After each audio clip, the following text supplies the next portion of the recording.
Could it be? For me, your man, Louie T, here on another CWall Wednesday. Of course, I have with me Candi Waller of Bowie TV.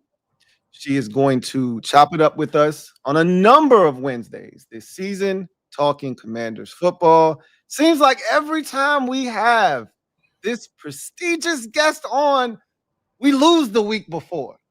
However, we are going to change that at some point this year. But every time she comes on, we win the week.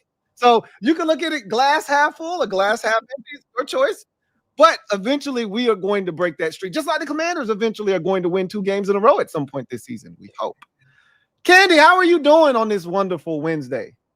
I'm doing well. I'm doing well. Thank you for having me. Yes, it seems like it's a difficult conversation whenever I'm on here.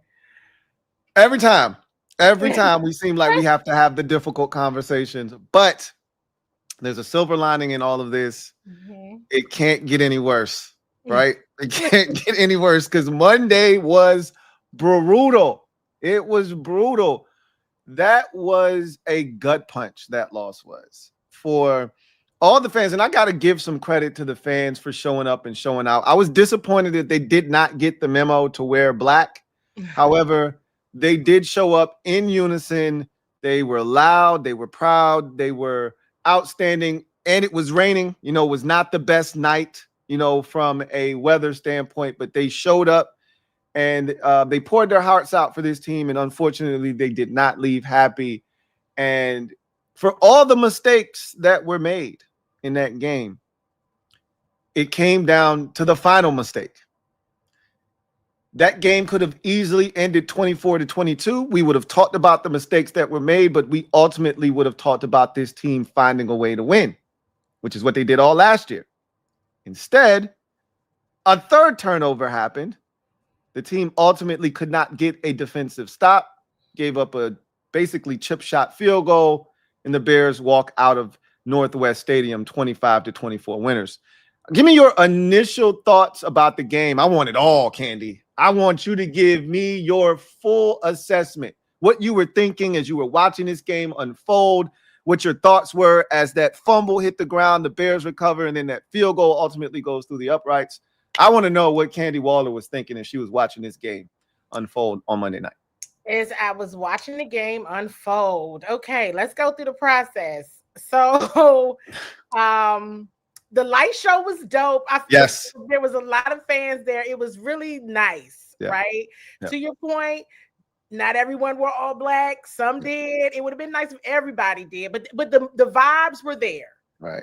I felt like the stage was perfectly set for the Commanders to have a statement night because I thought that's what it felt like. The whole conquer the night thing. Yep. Mm-hmm. And all of the activations they had planned, the organization really, really put some intention and thought behind. Although the players and the staff, the football side was like, we're not talking about the Hail Mary. Let's be for real. It was orchestrated in such a way, you know, this is the only game they're playing, you know, wearing the all black. The Battle Blacks, yep. Mm-hmm. It was all the things. Right, the stage was set for it to be a successful night. When the game first started, I said to myself, this is when the Commanders defense, Bears offense, I said, you know, it is just so hard for them to get a quick 3 and out whenever the game starts. It's just difficult to do that. And it seems like they have to get down into, you know, and now somebody does something great. And I was like, oh, well, good. A field goal. Yeah. Right? I mean, at this point, we are cheering field goals on the opening possession. Anything but a touchdown, right? Yeah, really. I was like, you know what? That's great that they held them to a field goal, right? Yeah. But you said, that's not. Right. But I'm like, all right, because you have to level set expectations, temper expectations, whatever you need to. I'm like, okay. Right. Commanders offense, it's like, you know, I'm moving through certain series, right? So let's go both of the Bears offensive series ending in field goals. I was actually impressed by. Yeah. The fact that the score was 6-0 versus 14-0. I mean, Yeah. seriously. Yeah. I watch other teams. I watch the opponents. You and I have this conversation. Yeah. So I already know, hey, where this could go. Yeah. And I'm like, well, that's good. They're keeping them to field goals because I'm just expecting. Now, here's where I probably went wrong. I'm expecting a certain way on offense. I was, even in the rain, right? Yeah. We all were. So yeah, you weren't wrong. Rain. So I was like, okay, all right.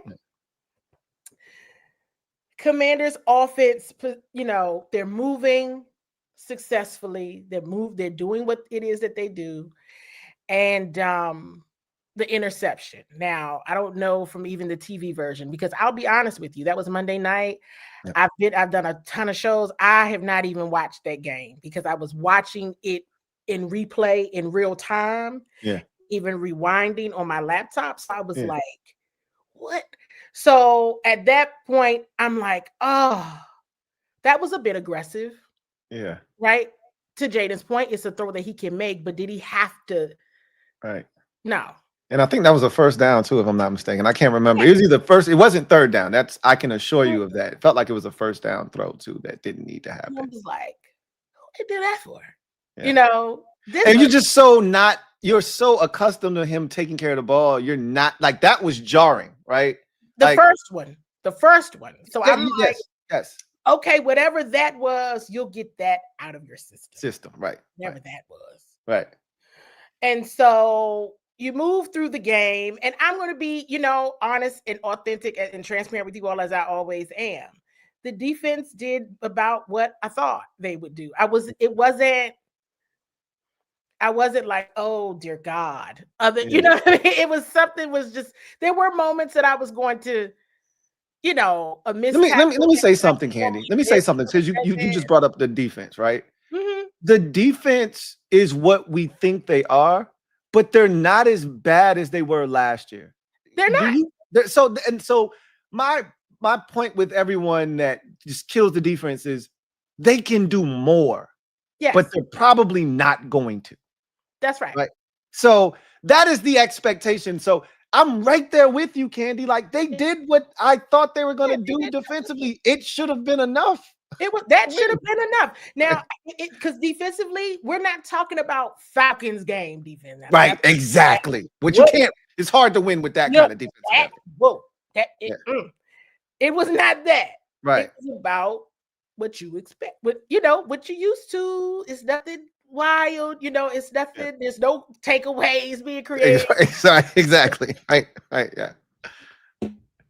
So when you do see the opposing team being held to a field goal, you're like impressed, like, wow. Yeah. And then, let's just jump to the turnovers. Yep. The Bill fumble. Yeah.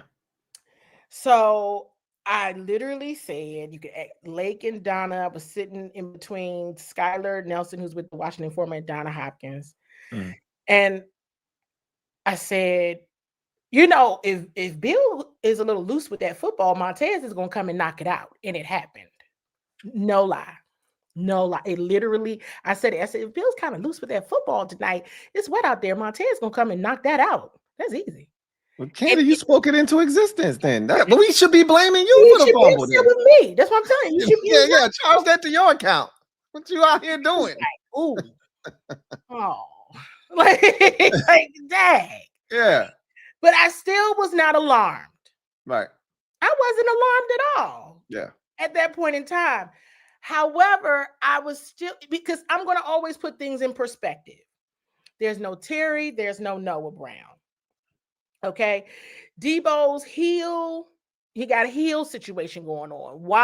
I watched very intently, to my surprise, how much he was being watched before the game during warmups, to the point where I was like, OMG, Debo, it looks like they're really, really watching him. He may not play, but he ended up playing. But I knew has to be a limited snap situation. I'm hoping to see a little bit more, maybe, especially after the fumble of Jeremy McNichols. I knew Chris Rodriguez was dealing with a calf injury. So I'm just like going through the motions of things could still happen, because at the same token, even with Montez getting that forced fumble, I still was not impressed by the Chicago Bears. I was like, none of us were. We still felt like we were going to win the game. Yeah, absolutely. I was like, well, they're not doing anything spectacular. So, you know, it's not like, whoa, this is going to be a long night. It was not one of those. It wasn't that, but you just never felt comfortable. And so I continue to watch the game. You move on. Let's all go on now. I will tell you, I did a pregame, and I don't think it was too well received. You know, I know, you know, the kicking game was getting a lot of rave reviews. And I said, wait, hold on, because I have to be authentic and transparent. Those are inside. Yep. That's the so, that is the narrative right now. He is an indoor kicker. Hold your thoughts on that. Okay. It's windy and rainy. So once I see them go for a field goal at like 50 yards, I'm like, well, what are we doing over here, everybody? Wow, there really is a lot of faith in Matt Gay. Wow. In the rain, in the wind, you know, it's another dunk or it hits the upright. Oh, just take me home. No, let me go get another cup of tea. Yeah. He always does this too, Candi, because he missed a 50-yarder, and then what does he do? He comes back and hits a 53-yarder. So now they feel like, oh, he's fine. No, he's not fine. We're sick of this. And write this down. Take this mental note, because it's almost like, why does everybody have to get angry? Right. Before we get results. Do what we thought you could do anyway. Right? It's like, why does everybody have to be mad or a chip on their shoulder in order to do what we thought you knew how to do? So I don't really know what this is about. So that's when I was like, I'm not sure where the decision making is with this, but all I know is indoors, it works beautifully. Outside, anyway, and then add in the wind and the rain, I'm not sure who thought that was going to work at that, you know, but hey, they gave him another opportunity. It worked fine. Things started looking up. I started to recognize the team, but the spark still wasn't there. The spark, you may have seen Lake Lewis's post when we were in LA, and he said that I kept saying that Jaden had the glow. He's got that glow. Yes, yeah. I'm like, I'm dating myself, but I'm like, he has the glow. It's a classic. Like the Last Dragon, Bruce Lee had the glow, and it's a look, it's a thing. I can't put my finger on it, but I was like, he's got a look.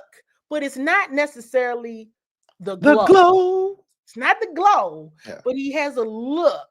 And that's cool. That's good. They should be fine. Yeah. The look should be good enough to beat the Bears. You didn't need the glow to beat the Bears, right? I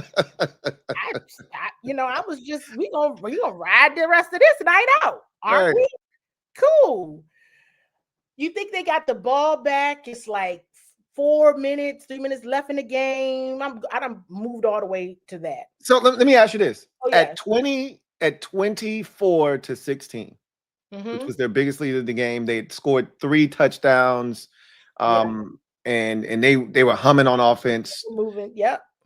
Did you feel at that point, okay, they got them.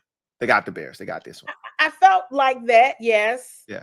But when the Bears scored, I was like, okay, yes, I did. Because what I said to myself was, as long as they got the ball last, when they got the ball with like 3 minutes left in the game, I was like, oh, they're not giving the ball back. Everybody pack up. Let's go downstairs. Right. Then I said, well, let me not do what I did last year. I'm going to sit here and watch it. Maybe you should have done what you did last year. We might have won the game. We might have won the game. Clearly. So I'm sitting there and I'm just like, okay, I'm talking through plays. We're talking through plays. 3rd and 1, I see this handoff. And I did see I think it was Coach Quinn's point, somebody's point, where they said they saw Jaden being like, that's on me. That's on me. Okay. And then I was like, all right, something is wrong. Something isn't right. 3rd and 1. I mean, it's just now here becomes, and is the sky falling? No. And or should anybody be ringing an alarm? No. However, now we have entered into a realm that I don't think anybody has been in before. And that is seeing Jaden Daniels make a mistake that cost the Commanders the game. That's right. Because let's be clear. Yes, Matt Gay missed a field goal. Yes, Quan Martin missed a tackle that he always makes. That was shocking. Now, I will say that, wow, Quan always make that. Hey, you make some, you don't. But that's kind of what happens with this defense, right? Had a chance to make an interception to play before. At the time to make an interception to play before, it didn't happen. Mikey dropped a pick in the red zone that cost us 3 points. Absolutely. Yep. So I'm like, all right. But Jaden making a mistake. Right. Wait a minute. Foreign territory. Never been here before. Don't even know how to act. And that's the first thing I said. I said, whoa, nobody has been here. Nobody's been here. 3rd and 1. The game is in your hands. You could shut this down right now. And I said, I can't give the defense, Joey, I can't give any of them any smoke. None. They don't get it. And I know, and I've said this on so many shows, and I said I'm going to say this here because listen, Jaden took the blame. He took the blame again today in the press conference, and he said the reason why I'm saying that it was my fault is because it was. Because as long as the clock is going, they have a chance. The game is not over. And it was. And so it was like, I encourage everyone to listen to the quarterback. Trust the quarterback. It was. Because they were actually in the lead. Now, could something have happened where the Commanders defense stopped the Chicago Bears? Absolutely. Was it going to? No. Nobody, once that fumble happened, no one thought they were going to get a stop defensively. At least this is all you could hope. You could hope that they had a bad snap themselves. They already had one earlier in the game. That's right. You had to hope they had a holding penalty on like 3rd and 4 that pushed them into 3rd and 14 that they couldn't convert. Or they had to kick a long 53-yard field goal that they could miss. Or it could get blocked. They had already had a kick blocked earlier in the game. These were all scenarios that you had to hope divine intervention intervened and helped us, because this defense on its own merit was incapable of getting a stop. And we knew that. Yeah, everybody knows that. I don't even know why it was an expectation. So at that point, and that's literally exactly what I said. I said, well, at this point, you just got to wait for Caleb to make a mistake. I said, but he's not, because all he has to do is get in field goal range. That's it. We didn't even, and that was the part that was hard. Right. And that was the part that was so frustrating is you didn't even make Caleb have to make throws. He just handed the ball off. And we couldn't stop the run. Nope. It was, that was it. That was it. Yeah. The game was lost there. And it was because you were in the lead. And at that moment, you knew what was going to happen. We all knew what was going to happen. And you just had to bank on Caleb in the office making a big mistake themselves to get the ball back. And that wasn't going to happen. Right. Yeah. So I just think that everyone should trust Jaden Daniels' word that he's fully accountable. Now, some people think that's cliche. That's what the quarterback's supposed to say. He was asked about that today. Like, yeah, quarterbacks say that, but it was my fault. Like, he's very literal in his speaking. He's not talking in riddles. It was. Because here's the reality. They were winning the football game. And that's why I was just like, listen, defensively, we know what that is over there, but let's not lose the sight of the fact that the Commanders were winning. Yeah.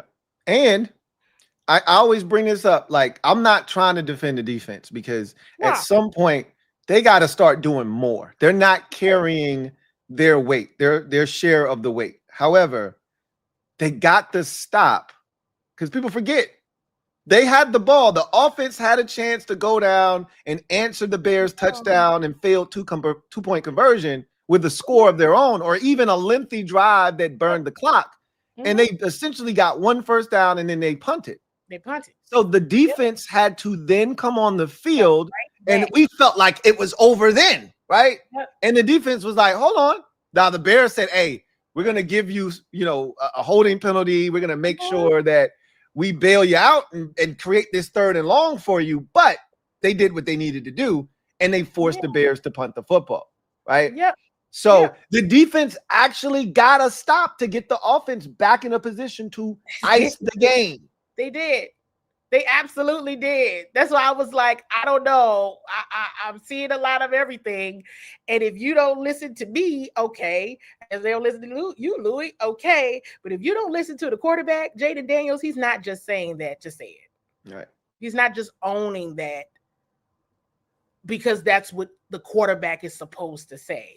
He's owning it and he's taking accountability because it was his fault. And nobody's been here before. No one. So here's now the gotcha. Mm-hmm. What is the recovery going to look like? What is, now this is an ownership adversity moment. Mm-hmm. Because nothing happened. Like, you didn't get hit. Nothing happened. It wasn't like, so in the comment of losing focus, or he lost focus on that play, he just lost focus. And he even said, I'm not going to blame the elements. I'm not going to blame any of this. Mm-hmm. So let's see how he responds, how the offense responds. Because if we're looking forward to Dallas, let's just keep it. I'm here to be objective. I'm not here to do a fan talk, because you already know that's not me. I'm here to come and give the objective opinion of somebody who's on site. Dak Prescott is having a very good season so far. Mm-hmm. Regardless of what happens in the playoffs, who cares? When they have to play in week 7 and to date, and who even cares what Dallas's defense looks like? Because then at that point, you can compare them to the Commanders defense you like. I mean, whichever. Mm-hmm. They're able to score. Yeah. And CeeDee Lamb is slated to be back. Kevontae Turpin is slated to be back. Yep. Dak and George Pickens are connecting. Who's covering George Pickens? Because if it's who I think it is, I'm like, well, is somebody else going to do that? Because that's Marshawn can handle it. But that's a lot. Marshawn can handle it. I mean, I'm not saying that he can't. But I mean, is anybody who's going to get kicked out first? Hopefully no one. Hey, look, man, if we got to trade 1 for 1, I'm down. I'm down for the cause. But if we get to scrapping, I already know I'm riding with Sean. So that's please, yes, that's who you go with. But in that regard, but like, and this is a team that's desperate for a win. Mm-hmm. Desperate. Upset at home. So you're hoping it looks like it did in LA, but will it? You can't say for sure, right? Exactly. This is very interesting. To me, this is almost the turning point and the turning moment in the Commander season. It's this week. Mm-hmm. It's week 7. It's a division game. 2 mad teams. 1 quarterback who's having a great season. He a good, solid season so far. Another one, I don't know. Let's just be honest. We don't know. Jaden's been out. He's been injured. He does really well in some moments, not so well in others, right? We're seeing, just some kinks. He hasn't been, he hasn't played all of the games. Mm-hmm. So it could be high scoring. It could be a blowout. I don't know, but Dallas offense has been able to score. They have. And I want to put a pin in that. We're going to come back to Dallas. Mm-hmm. We're going to come back. You made a couple of comments that I want to put a pin in. We're going to come back to. We're going to come back and talk about Jaden, because I actually think he's been fantastic this season. 7 touchdowns, 1 interception. We'll come back to him. We'll come back to Dallas. This is Dallas week. This is a big one. And I think you hit on something with this is the fork in the road. I think we looked at week 5 against the Chargers as a fork in the road moment. But this is really the fork in the road now, because this is a division game and you're already 1-3 in the conference. Okay. And if you have any aspirations of doing anything in the division, that's the one thing you can cling to right now is the division. You're undefeated in the division because you only played 1 division game. So we'll put a pin in that. We'll come back to it. Yeah. I want to go back to focus and the lack of focus and that fumble. Me and you talked behind the scenes, and you said that in that moment, you weren't totally shocked. You were shocked that it was Jaden, that he made a mistake. But the lack of focus in that moment, that's not the first time you've seen that this year. I'm going to go into my candy bag, pull out a goodie. Can you pull on that thread, please, Miss Waller? I mean, it's, you know, I think we've seen loss of focus. I think the challenge is loss of focus with 3 minutes left in the game on a 3rd and 1. That I'm like, how'd that happen? Because context matters. Absolutely. Context matters. And the moment in time matters. 3 minutes left in the game. Seal this deal. Conquer the night. 3rd and 1. You lost focus. Okay. Just, let's see the response. Because we're in foreign territory. We have no idea. Like you said, we have no idea what this is. I don't know who that is ever at all. It's only been a year getting to know you. 2nd year getting to know you. Absolutely tremendous human. Tremendous. But a response is necessary. A positive response. And even to say you lost focus on that play. I mean, brutally honest. And I love that. Right? But here's what I'll say. This is what I think he meant by he lost focus. For that particular moment in the elements, more focus was required to handle said snap and then handoff. It's a play you take for granted because you do it so often and nothing ever usually goes wrong. So in my mind, in his mind, and I can't speak for him, I won't put any words in his mouth, but in a normal game situation in terms of the settings, the weather, it's a regular ball, it's not slick, all of that good stuff. The focus that he had on that particular snap would have been enough for him to catch the football, hand it off. But because of the elements being added, and he said, I'm not going to use that as an excuse. I loved his answer, by the way. I love the fact that he took full ownership of, this is me. That's my fault. My bad. I dropped the ball there. I mean, he literally said, and I'm looking, because I do live. So I was reading comments and I'm like, whoever made this comment, Sean, HTTR, because I be having time sometimes, Louie, and I know you like it when I got time. I'm repeating what Jaden literally said in a press conference. So my advice would be, as I said earlier, listen to the quarterback. And I'm repeating what he said. He said he lost focus. That's right. And that's what he said. She's not putting words in his mouth. Putting words in his mouth. He literally said it. He lost focus. And you got to also take into consideration, extra focus is necessary in those type of environments, in those conditions, right? A play that you take for granted, it's wet outside, and his focus was get the ball, give it to Bill. He didn't focus on the gotta catch it first. He was. It's no different than a receiver, right? Trying to catch the football and run before they actually have the ball secured. And you see that head turn. Olamide Zaccheaus did it in the game. His head turns. He hadn't secured the ball yet. Off his hands. It's a drop, right? What do we call those? What do we call those drops, Sean, HTTR? Focus. Like, I'm like, yo, like, come on, y'all. See, when we have these conversations, you have to be in a space where you're actually listening to press conferences and in a position where you actually can ask people a follow-up question, whether it's on or off camera. And I'm not going to put words in anybody's mouth.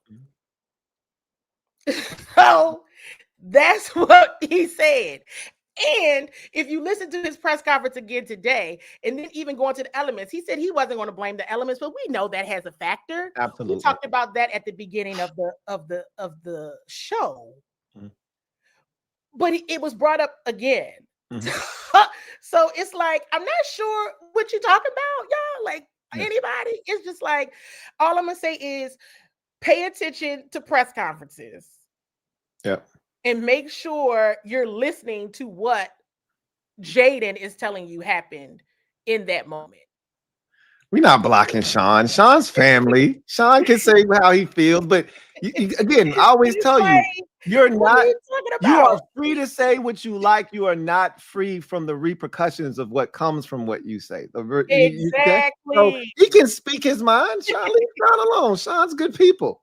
But we gonna make sure gonna make sure you're educated and knowledgeable on what the quarterback for your favorite team is saying. Absolutely. I'm not up here about to be like, oh, what? No, because it's not even that deep.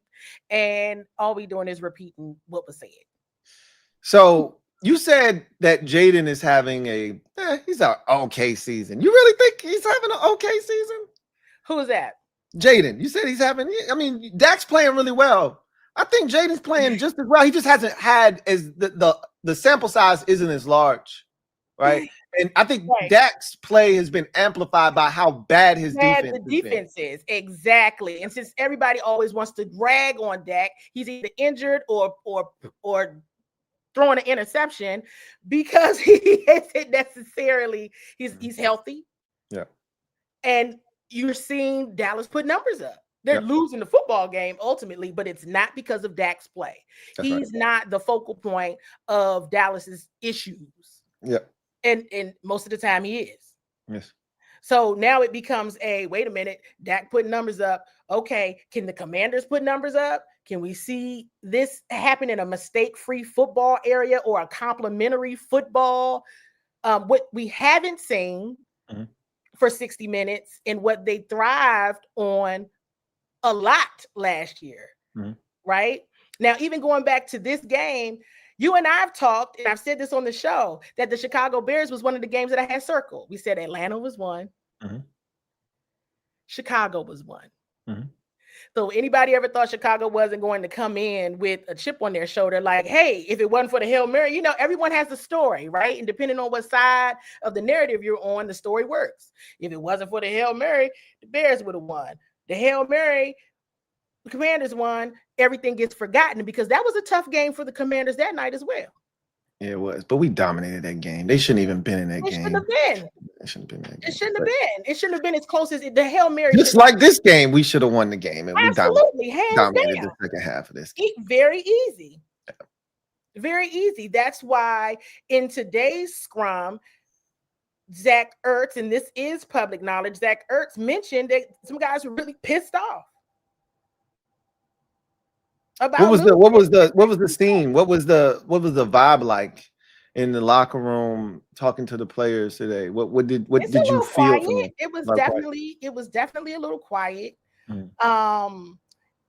It's it's not the same obvious, right, buzz that it was last year this time in the locker room. And that's even coming off at this time last year, they were coming off a week 6 loss to the Ravens. Yeah. Which they were very disappointed by because they thought they should have won that game. I think this one, to Coach Quinn's point right after the game, it stung. It did. It was a gut punch. It was a gut punch. Like it's almost like each loss hurts a little worse for them. Because it's almost like it's a series of unfortunate events, but it's not the same unfortunate events that matter. Right. Right. It's still something that costs the game. Yeah. It's not the same instance in each game. But in this case, which is Falcons defense all the way. This one, it was literally mistakes and turnovers. And one thing that head coach Dan Quinn said in his after game press conference, because he was stung and felt some type of way about it, is 3 turnovers, you don't deserve to win the game. Right. His biggest thing that he keeps hammering home, and I feel for him at this point, I feel bad for him because he wants it so bad, but he's just got to understand who he's dealing with. He wants these takeaways, man. He's not used to this. He is so not used to a defense that cannot take the football away wherever he's gone. And to a lesser extent, Joe Witt is the same way, because even when he was back with the Green Bay Packers, they took the football away. Wherever Joe Witt has been, wherever Dan Quinn has been, turnovers usually follow. And they just don't have a group that is looking to force them. They're not looking to punch the football out actively.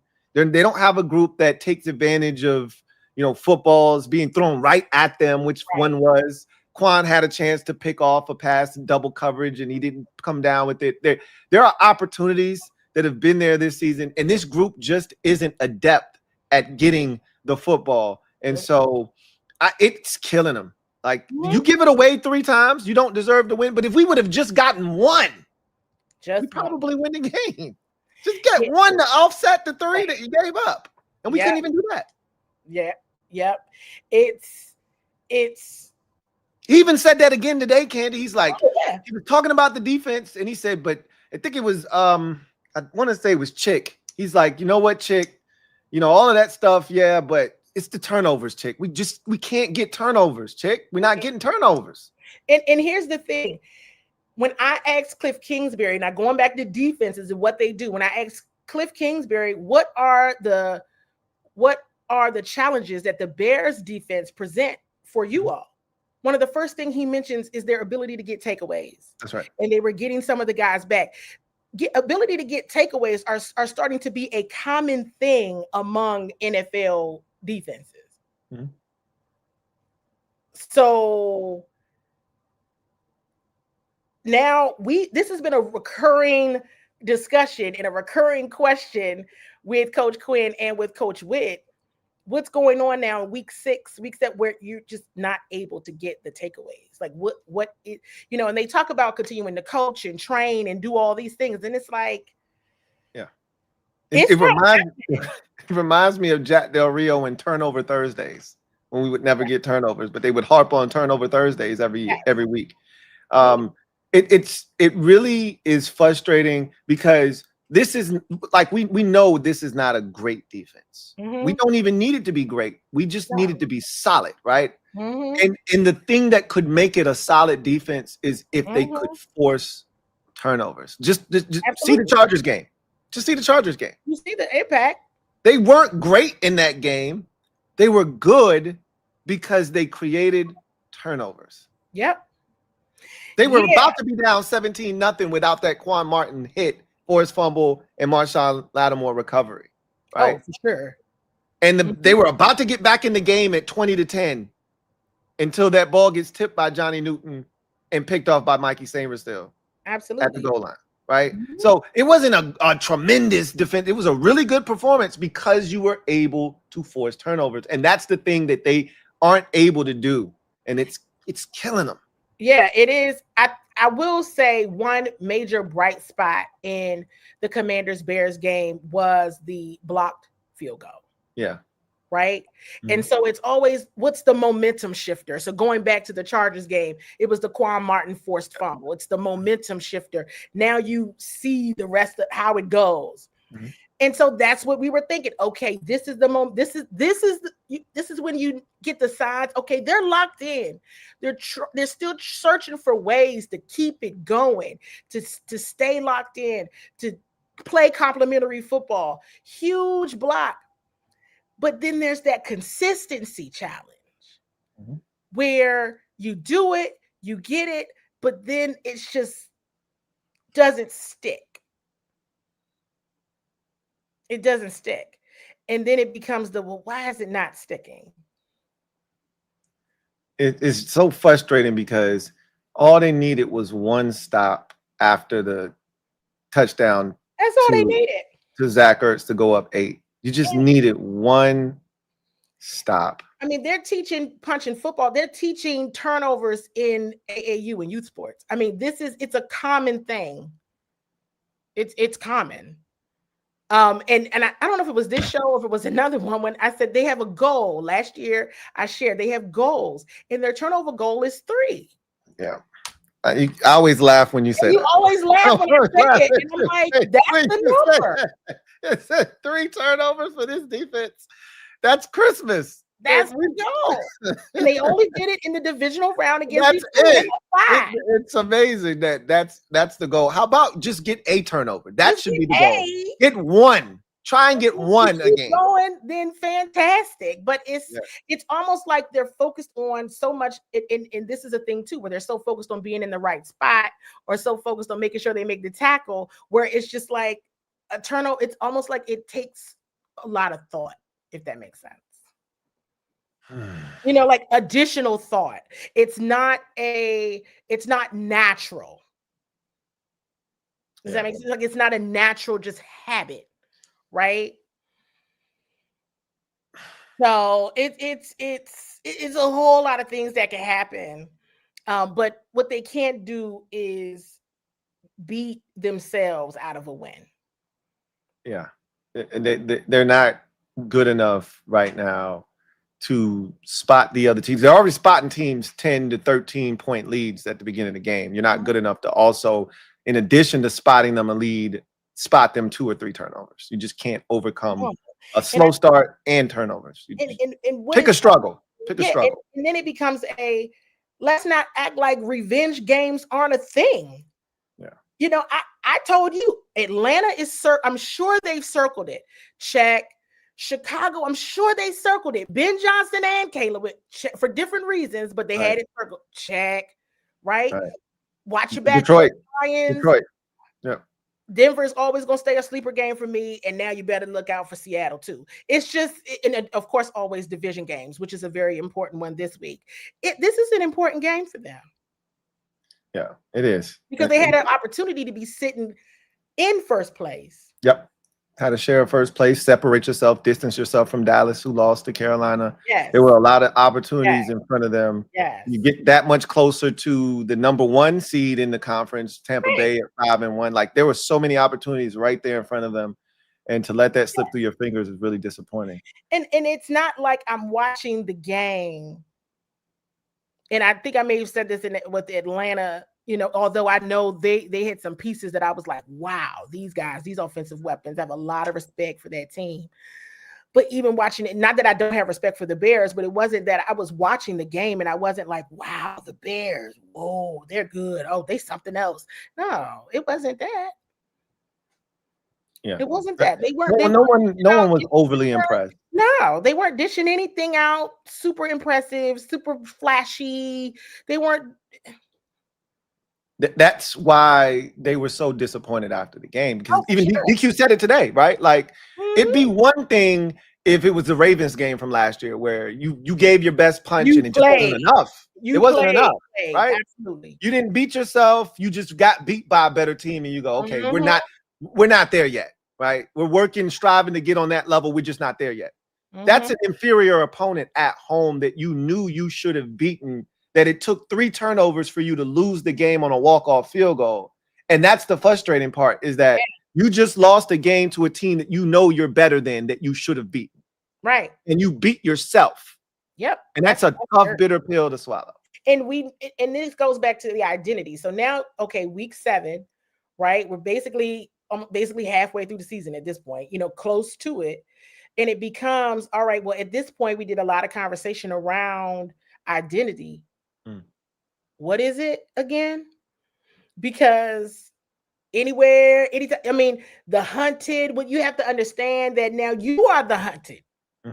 So in order for you to stay in the hunted, you need to proactively hunt. Like now teams are going to game plan for Jaden. They're going to game plan for the offense, you know, the coaching staff and the minds that are on that sideline. They're treating you differently, rightfully so. And I think I'm still not. I watched the game even still on Monday night and was like, I don't know who they are. This isn't. I know what I've watched, and I'm still not seeing what I've watched in camp show up on that football field. And that's what I can't figure out. I know what the messages are. I know the talent level on the team. So even for myself, I'm like, what is this? Because it's, you know, because you see it, But on game day, it hasn't. And I'm sure Dan Quinn, I mean, if I'm confused, Lord knows, I don't know what he is at this point in time or what everybody is, because it's not like the other teams are doing something super sexy. Right. I got to go back and watch this one because I felt like in previous games with our run game in particular, there were a lot of pulls, a lot of gap stuff, a lot of counters, getting those blockers moving in space. I don't feel like I saw a lot of that on Monday night. I got to go back and watch. Maybe it happened and I just was so focused on other things that it just didn't work. But it felt like it wasn't a lot of that. It didn't feel like there was a lot of variance to the run game. It felt like pretty straightforward. They just thought we're going to be able to run the ball against the second worst run defense in football. And we shouldn't have to do anything tricky. We should just be able to just ram it, down their throats. And that's not what happened at all. No. We move. So let's move into the Dallas week. And I want to throw out some names and I want to get your perspective on either the situation or what you think about said player or the situation that is embarking. So let's start with Noah Brown. Been placed on IR. How frustrated do you think they are? And has he played? I don't think he's played his last snap here. I think he's going to come off of IR at some point this season and play for the Commanders. But I know they're super disappointed. Did you think he was going to get healthy? How did he look to you last week when you saw him out there? Because he was out there last week. Did you think that this IR stint was coming? No. This goes back to I'm constantly like, what? Now I can tell Dan Quinn was absolutely, he's disappointed. I'm sure everyone is. I mean, Noah is, everything he said today, Noah is a competitor. It's going to be tough. And he was out there at practice. He was limited, right? And as you know, we can't, during the season, we can't stay out there for all of practice. Right. But I absolutely, no. Short answer, no. Yeah. When it came through, I said, what in the world? Like IR. Now here becomes the other thing. Now it's not that, hey, the groin didn't respond, not necessarily like a setback, but hey, he just wasn't. At this point, you're not going to do it for 5 weeks. You just need to IR him. That's right. Because then that became well, why didn't you IR him after Green Bay? Right. But they had high hopes, and they need Noah. I mean, the if you think about it's already different, right? We think about all the talk around the wide receiver room, and we have yet to see it all come together. I don't know if we ever will. I don't know if we exactly. I don't know if you ever see it. Yeah, I don't know if we ever will this season. Yeah. So do you have any thoughts on Treylon Burks? Did he work out with them today? Is he going to work out tomorrow? Did that already happen? Supposed to be there, and I got to look at the NFL transaction sheet to be honest with you, because I did not check that before we got on the call because we have an NFL transaction sheet. But this is going to be interesting to see how. Because now it feels like a scramble. Yeah, it does. Get who's available. I mean, that's going to take. Matter of fact, let's just because I don't think you have a lot to say about Treylon Burks, and I don't have anything nice to say about Treylon Burks. So and I get that sense. That's why I was like, yeah. So, and to me, it does feel like a scramble. Yes, that's why I think that's a perfect way to put it. So, speaking of scrambling. Literally at 4:00 in the morning after the loss, Adam Schefter puts out a tweet that says the Commanders are going to sign Drake Jackson, edge rusher that they had worked out the week before. So did the Eagles. So did the Ravens. Nobody decided to sign him, including this team. And then at 4:00 in the morning, Adam Schefter announces that this team's going to sign Drake Jackson. I wake up to that news already on X at 6 in the morning that we're going to sign Drake Jackson. And the first thing I thought of was, oh no, that Dorrance Armstrong hamstring has to be a problem. And they know it. What is your assessment of that situation? And again, I know DQ didn't give us much today. He said it was a walkthrough. He participated. He'll know more tomorrow when they actually get out on the practice field and actually have a real practice, and he has to push it. But this doesn't feel good. This doesn't feel like it. And I know you watched the game. The depth at edge rusher, it's scary. Preston Smith and I love Vomit. They don't have much left in the tank, if any. Well, that's not what they were here to do either. So it's not. And so that's Jacob Martin either. I will say Jacob Martin to do way more than he was supposed to be doing. You know, and this is one of the things that I think we discussed early on in the season, but depth was an issue, right? I will continue to say 2 of the biggest losses to injuries so far, Dietrich Wise and Will Harris. I concur. Huge loss. Yeah. I know maybe, the fan base wasn't as familiar with them, but let me tell you, some of the things that everybody is complaining about now, that's what they were here to do. And I'll take it a step further. I was very dismissive of Javonte John Baptiste. And he's missed. Boy, man, I wouldn't give to have Javonte John Baptiste back healthy right now, bro. Oh my God. Yeah, I think that's the thing where it's, last year, this time, this team was blessed with relatively no injuries. They didn't deal with the injury until week 6, and it was Jonathan Allen with the pec injury. Right. They didn't have to deal with much at all from the injury category. So now we're talking Dietrich Wise. Of course, I mentioned Will Harris. We're going to talk specifically defensive end. Javonte was doing well. Yeah, that was his best game I think he played against. That was his best. Yes, it was. And Von Miller was not supposed to be in there as much as he is right now. And then Preston he's gassed, bro. He don't have nothing left.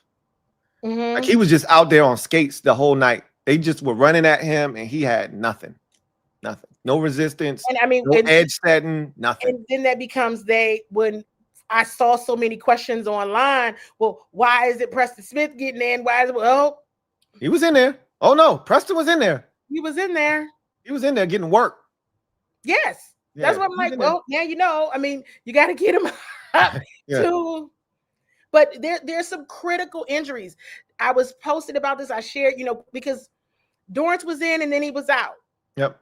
He was trying his best, you all. He was trying his best. This is when I knew it wasn't good. When it was the most crucial, possession, that last possession, he wasn't in there. He wasn't in there. No. Nope. Yeah. Nope. So I'm nervous about that. It was such an incredible season so far. Such an incredible season so far, but that is a problem, and it wasn't a problem initially, right? But once you start to really peel back the onion of those issues, well, then who else is left? That's what we get into. That is where the team is. Yeah. Unfortunately, in that perspective, who else is left? And the crazy part is DQ said today that Drake Jackson is still working his way back from his knee injury. So I'm like, when is he even going to be available? That's why I didn't even bring him up to you. Yes.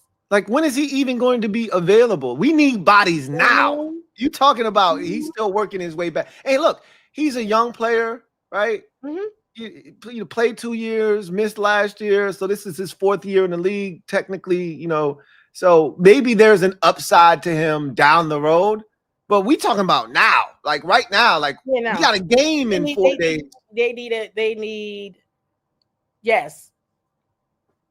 Like, we need bodies now. Like, I'm like, you need to go get a player off somebody's practice squad that can come in here and play on Sunday. That's my mindset. Like, you can't be going and getting the guy that you're talking about. He's still working his way back. How long is that going to take? The bye week ain't next week. No. It ain't like you got time to work this guy into the mix. No. So it's oh my gosh. It's worrisome. It's worrisome. The injuries have not helped. But the injuries have not helped. And those that are injured on defense have been missing factors. Dietrich Wise, Will Harris, Javonte Jean Baptiste, now potentially Dorrance Armstrong. That is what people aren't seeing on the outside, right? So you are really seeing backups. Yes. Play as starters. You're absolutely seeing backups play as starters in those roles. And that's what it is. And then he talked about Sam practicing last week. What's your sense on him? Like, he's been so kind of like vague, and I love that he's vague about these things because you don't want to give away too much. Normally I can get a read on DQ and I'm like, that guy's not playing, that guy is playing, right? I still don't know if Cosme's playing this week. Like, he could literally take another week, give him a chance to really get more acclimated, and then finally play him in week 8. I just felt like it was always the Cowboys game. Well, that's what Sam Cosme shared last week with the media, and it was in a media scrum. So I don't mind saying that because it was in a media scrum, and he said if it's not going to be Monday night. It should be against Dallas. Okay. And then in the Tuesday press conference, when Donna Hopkins asked him about the offensive line, it was interesting because on Saturday I asked him about the offensive line. Saturday's practice, I asked him about the offensive line, and his response was very chipper, very, and when Donna asked him, it was a bit different. And the tone was a bit different, and he said he was looking to have an update for us on offensive line, but he didn't necessarily make that update today. Right. So yeah, he's really playing it close to the vest, which again, I don't mind. I just hope he's out there because when Jaden's had immediate pressure, when Bill fumbled against the Chargers, it was Wiley. When he got sacked on Monday night, when he had immediate pressure, it was Wiley. And look, Wiley hasn't been terrible, but we know we can do better at that position. And when you know better, you do better. And if you can do better, let's get the best guy out there. So, and we didn't come this far in the process to then rush it at the end, right, and have some sort of setback. So, they're as DQ always says, we're going to hit every mark, right? They're going to make sure they take every precaution that they need to get Cosme up to speed and ready. But I hope it's this week. How about Terry? I don't know. And the reason why I'm going to say I don't know is because Noah Brown was at practice 2 out of the 3 days. Oh, so true. He was. True, I mean, and at this point, it's like, why are we speculating? Because he was there 2 out of the 3 that we could attend. The media could. He was out there 2 out of the 3. And don't say that to me, Candy. It's so true. It's so true. But it's true. And you hope, and based on, Coach Quinn's response today about Terry, what he's looking for, right? It's in pads. They're in pads on Thursdays, full go, full speed. He has to be Terry. Yeah. But if he's not, then what does that mean? Because then that's 4 games for him as well. Do you go ahead and put him on IR? Yeah. Unless he has a setback, I think they feel like he's getting really close. And unlike I've had a groin injury before, and the only thing that helps that is time. Like, there's no amount of treatment. There's nothing, like, you just gotta rest. That's the only way that's gonna heal. There's certain injuries that it may be discomfort, but you can play through it. It's a pain tolerance thing. It doesn't restrict your movement any. It just hurts, right? I don't know how, what Terry's injury exactly is. It's been kind of, vague on that, which is, again, fine. But Terry, yeah, like, we've heard hip flexor, we've heard some kind of core injury, like it's been like a slash. Like the specifics of we don't know exactly what it is, but ultimately they felt like it was something that didn't require surgery, that time would heal it, get the proper treatment, keep working, and that he would be fine. Let's hope. Finger. I can't do another Chris Moore game. And shout out to Chris Moore. Chris Moore and JD5. He said, "Oh, Chris doing his thing." Even Jaden didn't even know they were talking about Chris Moore. He was talking about Noah Brown. He was talking about Terry. He was talking about everybody but Chris Moore. Then he didn't hear DA. He didn't hear the question good. I don't think he didn't hear DA good. He didn't hear DA good. I think that's right. And then Sean had to tell him. It was Charlie. Charlie was in the room. Excuse me. Charlie had to tell him it was Chris Moore, and he was like, oh, yeah. I can't. And he was like, oh, he's doing his thing. I mean, listen, now at this point, they got to go with who's getting the reps, because if they're not out at practice and they're not practicing, then somebody has to get those reps. And so that's just what it is. You know, Cliff Kingsbury talked during the summer about time on task. Well, here we are. You're not wrong. You're not wrong, Candi. I can't do more time on task with Chris Moore. I can't do it. Well, he's there. Clearly, I can't do too many more drops from Chris Moore. Great catch in the end zone, but then you drop the second down pass that would have got us a first down. I can't do too many more of these with him. They were happy about his touchdown. They were. We were. Like, we were shocked. I do remember seeing that several times. We can't watch practice now, but I remember seeing that play several times during training camp. I was shocked. I was in the press box like, wow, Chris is open. Is he going to catch it? Wow, he caught it. We were asking ourselves, who is that masked man? I thought they were going to pull off his helmet. Noah Brown. Like, we thought it was somebody else under there. It couldn't have been Chris Moore catching all those passes. It's an interesting,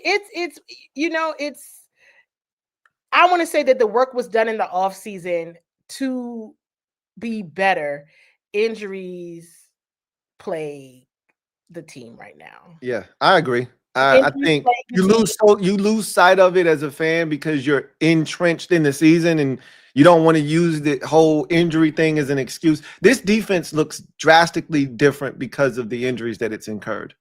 When Dietrich Wise got hurt, I may have shared this with you. I can't remember, or you may have heard me say, I don't know. But when Dietrich Wise got injured in Green Bay, I said, "Oh no." Yeah, we didn't know at the time that was the first of an avalanche of injuries that were going to start to beset this team, and that was going to be something that was going to be visibly different. Yeah, that the season was still so early, nobody really got a chance to really see what we were seeing all camp. Yeah. We saw it though in the first game. I know the Giants they're the Giants, but he was so dominant in that game. Oh yeah, and that was going to continue. It was only going to get better, right? And so, and a lot of the challenges with communication that was happening in the secondary, will help to kind of garner that and shepherd that. So his loss, and so I don't know. And as much as I would like to say and still say, the complementary football, which they continue to talk about, which we still haven't seen a complete game of, it's needed because it's not like one unit is healthy enough to be effective to dig anybody out of a hole. Yeah. The only one that has been super consistent, other than the place kicking, is special teams. Special teams has been phenomenal this year. Luke is getting every kickoff return. If we don't hold or we don't have a block, what was that? Unnecessary roughness, peel block by Jordan McGee. We don't have some sort of penalty. We get into the 40 almost every kickoff. Every game. So that's the other thing, right? And I'm glad you brought that up.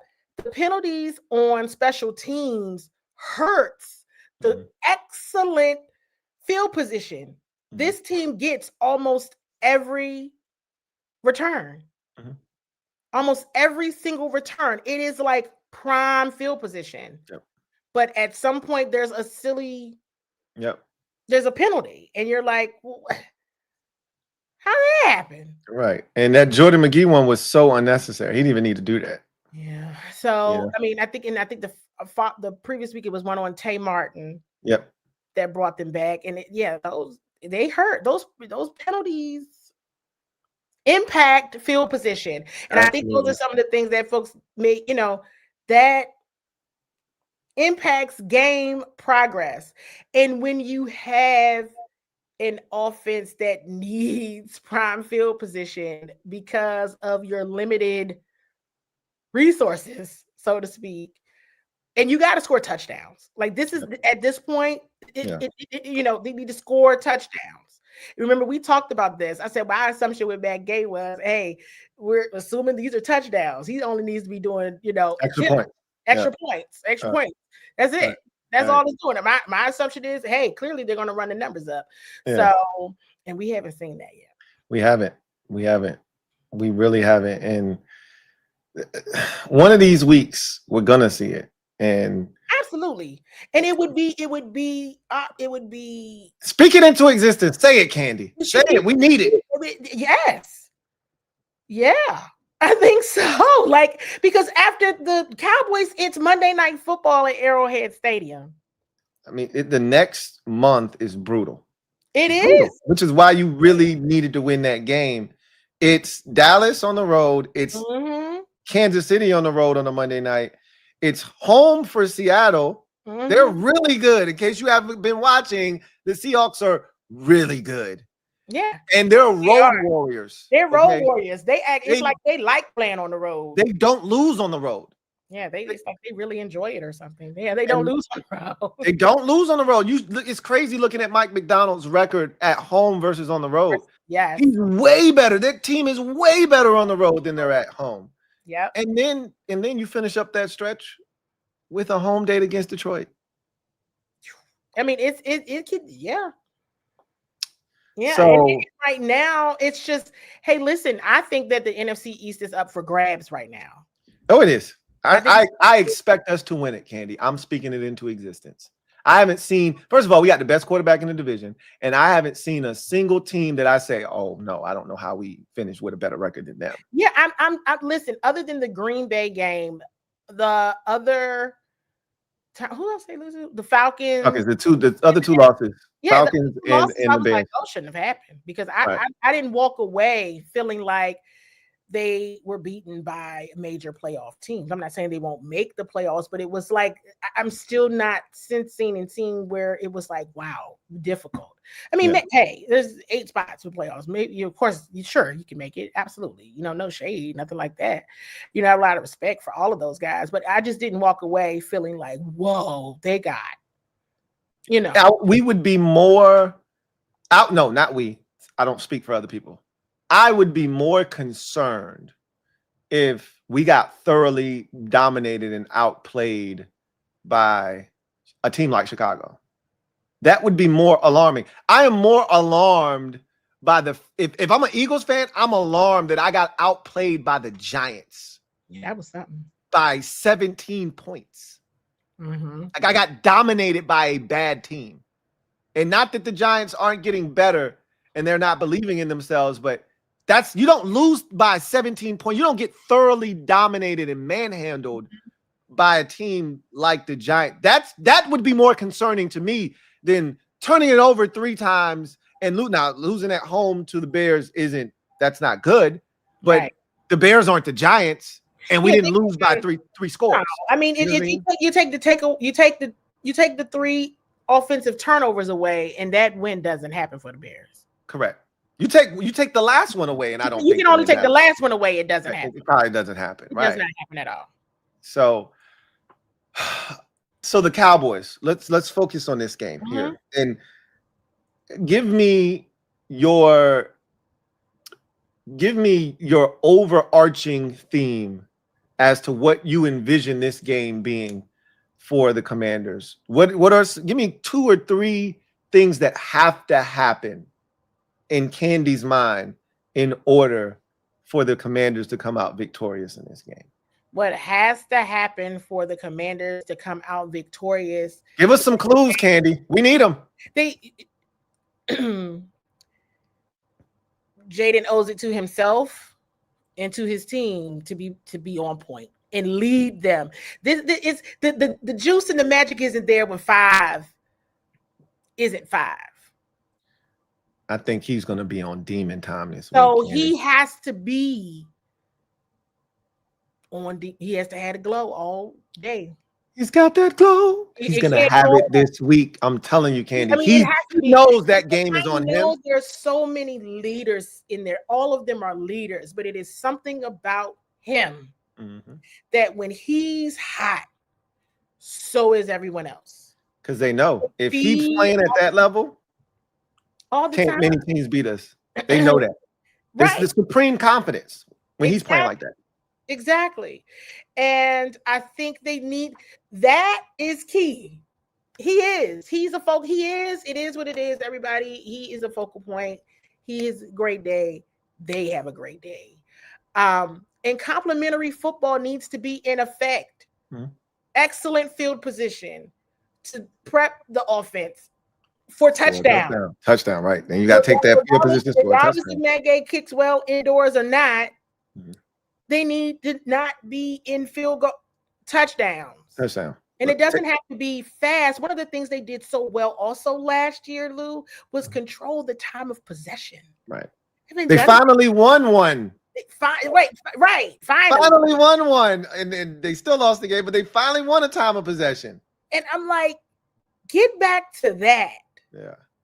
You know, and I want to say the defense has to get these 3 takeaways, but I'm like, don't do it, Candi. No. I'm not even going to do this to myself. Don't do it, Candi. So don't do it. I don't know what you need to do other than make tackles and know and be prepared for this offense. Okay, sometimes it's like mad scientists or just use your common sense. I hope they're more along the common sense side of how they are covering Dallas offense. Because I know I've seen some things and I'm like, I have no idea why that's happening, to be honest with you, but okay.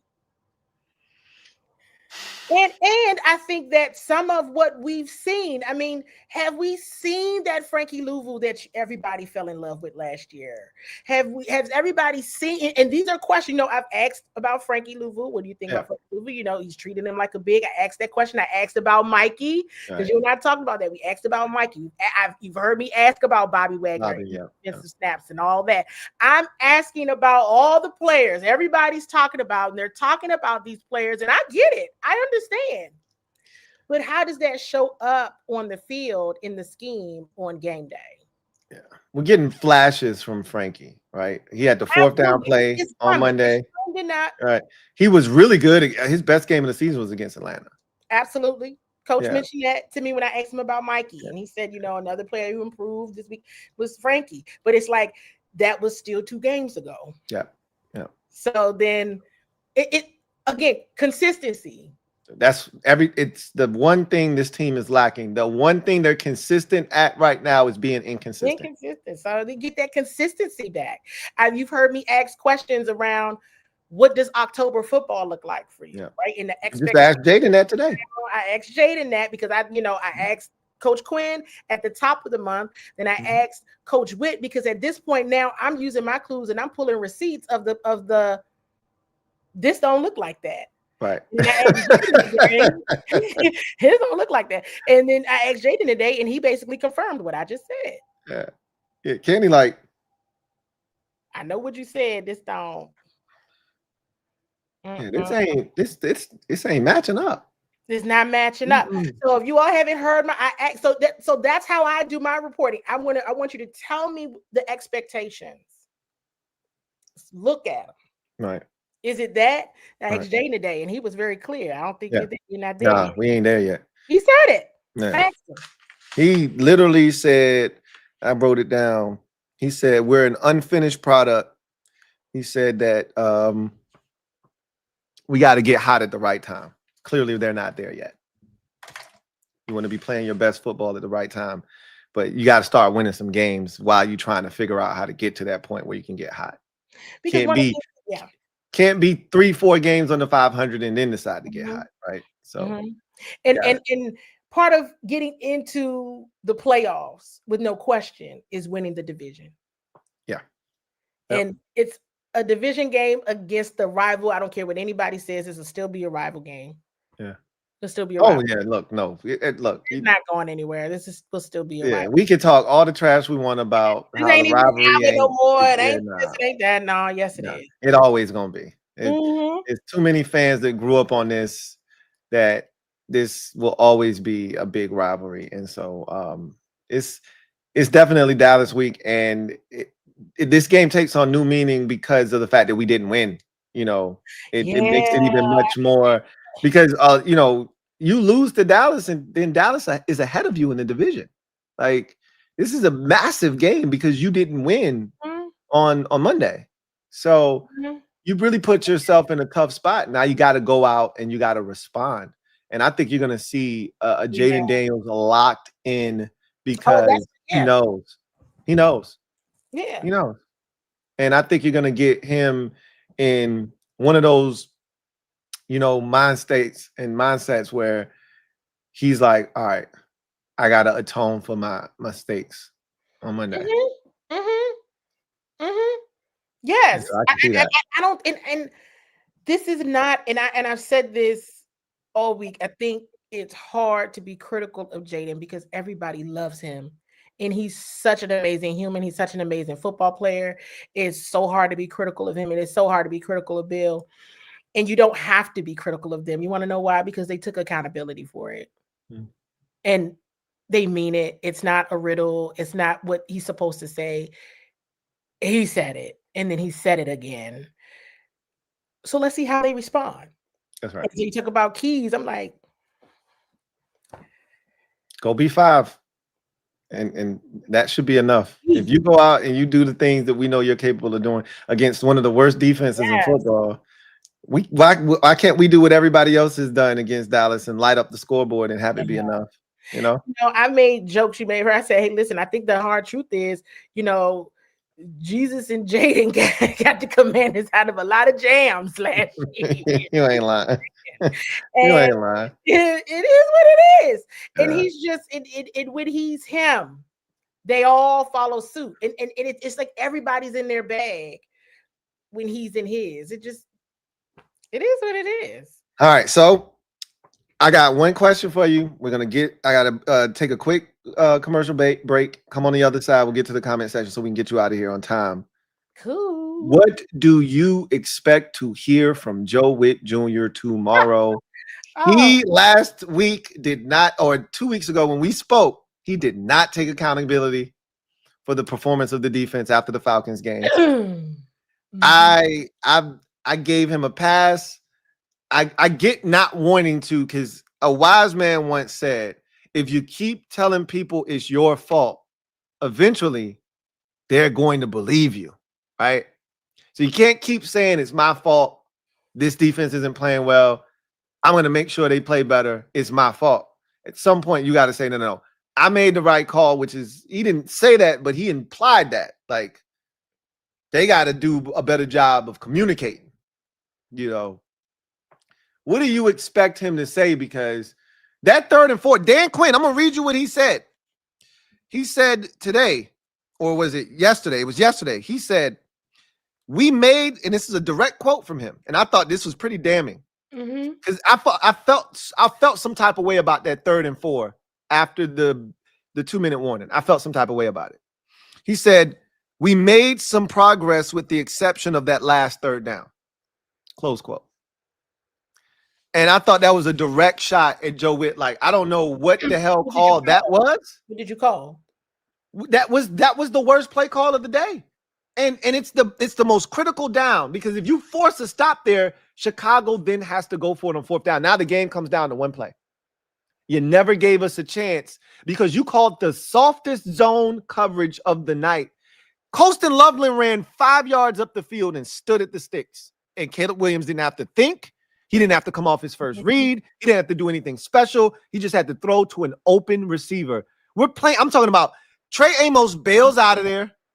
Bobby bails, and this thing is so wide open. And I'm like, that's what we got on 3rd and 4 with the game on the line. And even DQ was like, I thought we did some good things with the exception of that. Like that wasn't good enough. It depends on whose call that was.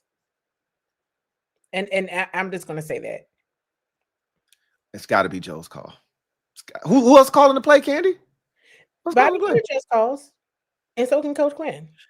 That's coming out of a timeout, though. We know Coach Quinn ain't call it because of what he said. Right. We know it wasn't him.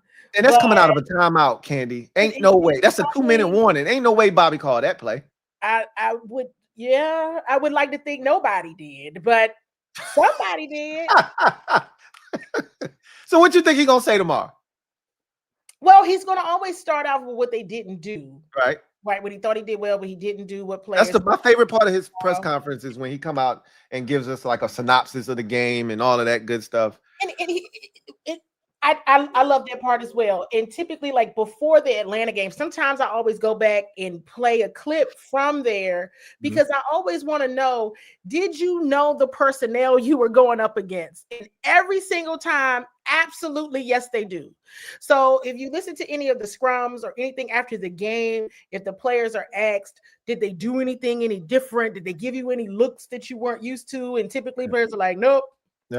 Nope. You knew everything. They do know. They're well aware, but that makes it even harder to understand, well, what happened there? Was it the bad call? Was it poor execution? Now, in some instances, it's abundantly clear it was a bad call. It was just you were not prepared for what they just did. It was just a bad call. You weren't ready for that. And other times, it's abundantly clear if it's poor execution. Missed tackles. You could right. There's an execution problem. He's gonna harp on that. Watch. He's gonna harp on that one. He's gonna harp on the drop interception. He's gonna harp on all the things that they could have done. Now, from an accountability perspective, yes, to the Falcons game. There were moments last year when he would absolutely say, I didn't call the right. I didn't. That's right. Yeah. He would do it all the time. He would all the time last year. All the time. Even when they won, he would say, I tried to make the perfect call. That was my fault. I tried to make the perfect call. I took too long. I've heard him say he's taken too long to get a call down and they had to go with something. I've heard him say he was throwing a play out because they tried it again and it didn't work against, I can't remember. Right. He was like, I think it was something against the Giants and they won that game, but he was extremely critical of how they played that game because he said it was some calls that they had and it was the same calls from the Ravens game. He was like, I should have known better than to call that because it didn't work in the Ravens game, didn't work here, just throw it out. Yep. It was the tight end. It was up the seam to the tight end. Yes. I know exactly what you're he would always be very critical, even in wins. So not sure that Falcons game was a little different. I don't know what was going on there. It could have been, I don't know what was going on there. For sure. This week, it will be interesting because going back to questions or even tough questions, right? Remember, now they're all running together. First 3 games of the season, he talked about 9 explosive plays. I then asked him to go back to the 9 explosive plays. I think we talked about this and he smiled at me. That's how I was like, all right. He smiled. That's my signal because we cool. Watch how you ask this question. All right. All right, hold on. I got the mic. And he said, I had to tell him, back to the 3 explosive plays. He just started smiling. I was like, but he gave you a breakdown, though. He gave me a breakdown. He gave me 3 examples of the 9. Right. Now, again, to use your clues, if you go back to that press conference, which I know you listened to all of them, you can kind of know. Now, in 2 of those 3, somebody was in the wrong spot. Right. That was bad. Yep. And I'm not putting nobody, I don't know who those 2 were. Those 2 did it. And those 2, So he definitely gave me a breakdown, but you can see him smiling at me as soon as you watch it. You didn't see my face back at him. I was like, all right. How I say this. So it will be interesting because it will be interesting in terms of how he starts it out and what is accountability versus not. Yeah. Right. Because it's week 7. So he gave you the look a couple of weeks ago. So you might be still on probation. Get one of your colleagues to ask him about that 3rd and 4 call. I'll be surprised by the time I get the mic if somebody does it. Make sure that somebody asks it. So if they don't, then Candi, you gotta ask him about that 3rd and 4. You gotta ask him because that was if he doesn't bring it up, everything else. He might even bring it up without you. He might bring it up without somebody having to ask about it. The plays that's a massive play in the game, and we showed no resistance, and I just can't for the life of me. So that might be one that he might bring up on his own. Let's hope so. If not, somebody's got to do it. Candi. Somebody got to do it, Candi. that somebody might have to beat you. And you're on probation though, so I don't know if it needs to be you. I mean, I just pick and choose my battles. I pick and choose my battles, and I pick and choose whether look, you're a smart woman, and you got the way you at for a reason. Private battles, yeah, public or private. Look, you a smart woman, and you got where you got to for a reason. So hey, I can't fight all of them. Stand down. Stand down. Stand down. Is there another way I can ask this? He can know what I'm talking about without knowing what I'm talking about. So yeah, it's, and I know people talk, fans talk about the team and the talent, and maybe I'm just around them too much, you all. Maybe I see them too much. I'm still like, they should be better than this. Mm-hmm. Yeah, they should be. I think that's the part that has us all flummoxed. But then you don't want to give any excuses because injuries are a part of the game. But the injuries are a real thing. Your product on the field does get affected, by the injuries. And at some point, look, Jaden's back. I expect us to win every game that Jaden plays in, no matter what the situation is, who we got on the field. If Jaden's out there, I think we got a shot to win. Yeah, they fooled me a bit because I definitely felt like the Chargers game, it was a relief. Like, okay. All right. And I don't know if I shared this with you. I think I was talking to David Harrison and Mitch Tischler when we were out at LA. I said, you remember last year, guys, when we were just doing our jobs, we didn't have any expectations. Like the good old days. The good old days. Just last year, it was week 6. And we were in Baltimore all crammed up in their press box, even though it's nice, but it's not, it's not the biggest. Not the biggest. Right. So, not the most spacious. I remember at halftime, because Martin Mayhew and Doug Williams were sitting behind me and looking at them and saying, this is a damn good football game right here. This is good. Yeah. And we just it wasn't, and I haven't said that yet. Yeah. Right? Like, wow. It's coming, Candi. It's like and I'm gonna tell you right now. And it has to be this week. I'm gonna tell you right now. This week, or you shock the world and do it in Kansas City in front of. I'm gonna tell you right now, Candi, and then we're gonna go on a break. Come back. Mm-hmm. The Kansas City game is gonna be last year's Cincinnati game. It has to be. I'm waiting because see, I thought it was gonna be the Chargers game. I said, James got the glow, but it wasn't. Mm-hmm. It wasn't that. Wasn't that. I felt it, but I said, that wasn't it. So then my assumption was, it's Chicago. But of course that wasn't it. No. Got to be bigger than that. And Chicago wasn't big enough. It's got to be. Jaden plays his best when the stakes are their highest and the opponent is its best.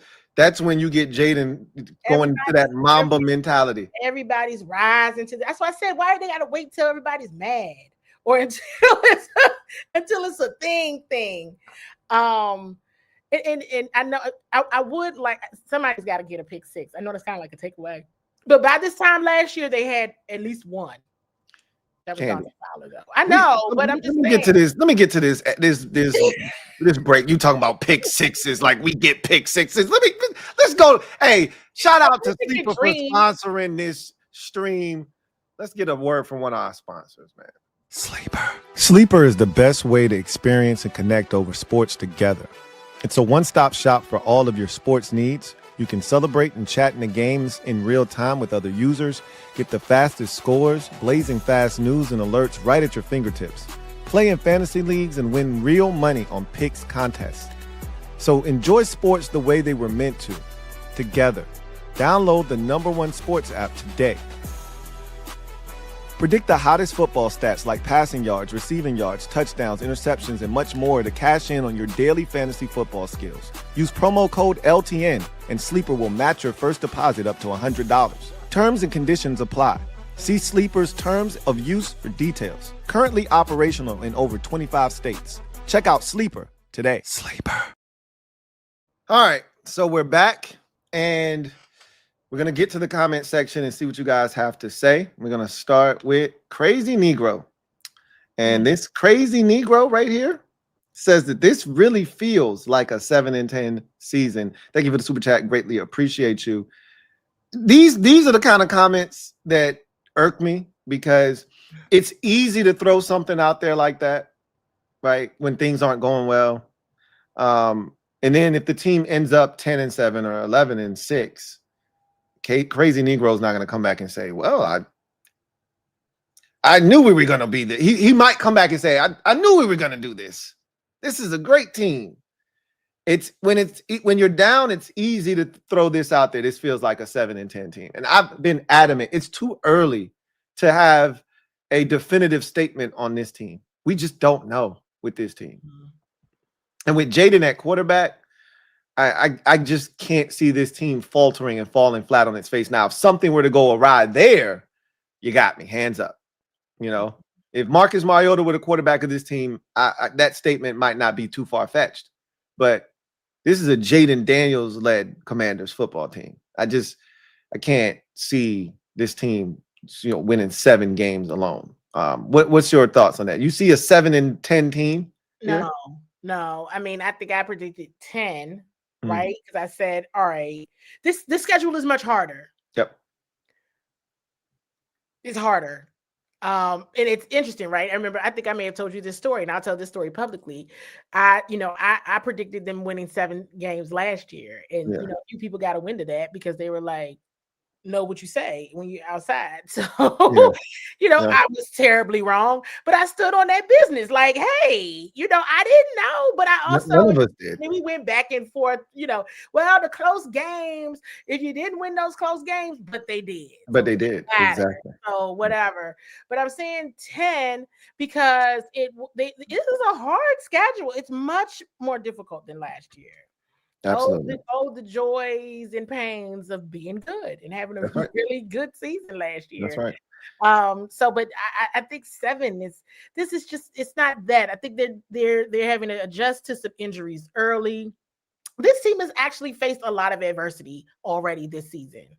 I mean, let's keep it a buck. The Terry holdout was adversity. Yep.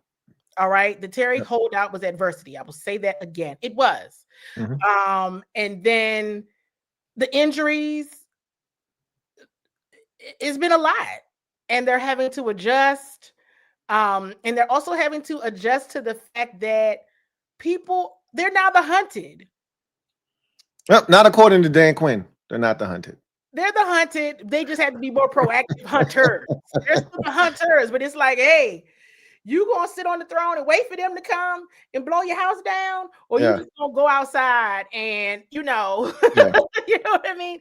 It's just the way that you hunt now that has to be adjusted because people are coming for them differently. They better start hunting early. That's what I know. They better start hunting early. Christopher McLaughlin, our guy. C-Mac, thank you for the super chat. Greatly appreciate you. Thank you for being a member of the MOBB. My guy, Chris, writes, hey, Louie and Candi. Hope all is well with both of you. Likewise, as always. 3 questions. He says, 1 and 2. What do you think is the main reason for the team's slow starts, and how would you fix it and why? And number 3, how many wins do you think is needed to win the NFC East and why? So you start with the team's slow starts. How would you fix it, and what do you think is the root cause of it? I think that time on task was a real thing. I think it was a real thing. I think it's still a real thing. They still have not played with the complete offense. That's right. I mean, if you're including Sam Cosmi being out, Terry really only having 3 full weeks of practice. And that was once the season started. Noah's been out the whole time, just about. Then he came back for a game and a half. B-Rob getting traded. I mean, all those things do matter when it comes to time on task. They really do. And so I think that has something to do with it. And then, oh my God, Jaden was injured. Right? He was out for games. Right. So I think offensively, I think defensively, honestly, I think there's been some challenges with just preparedness in game mode for the opponent. I do think that. And I think that the early injuries with Dietrich and Will Harris happened, and it hurts way more than people realize. Right. Those are massive. Yes, and so that is what I think. But how do you fix it? That's what I'm saying. Well, I think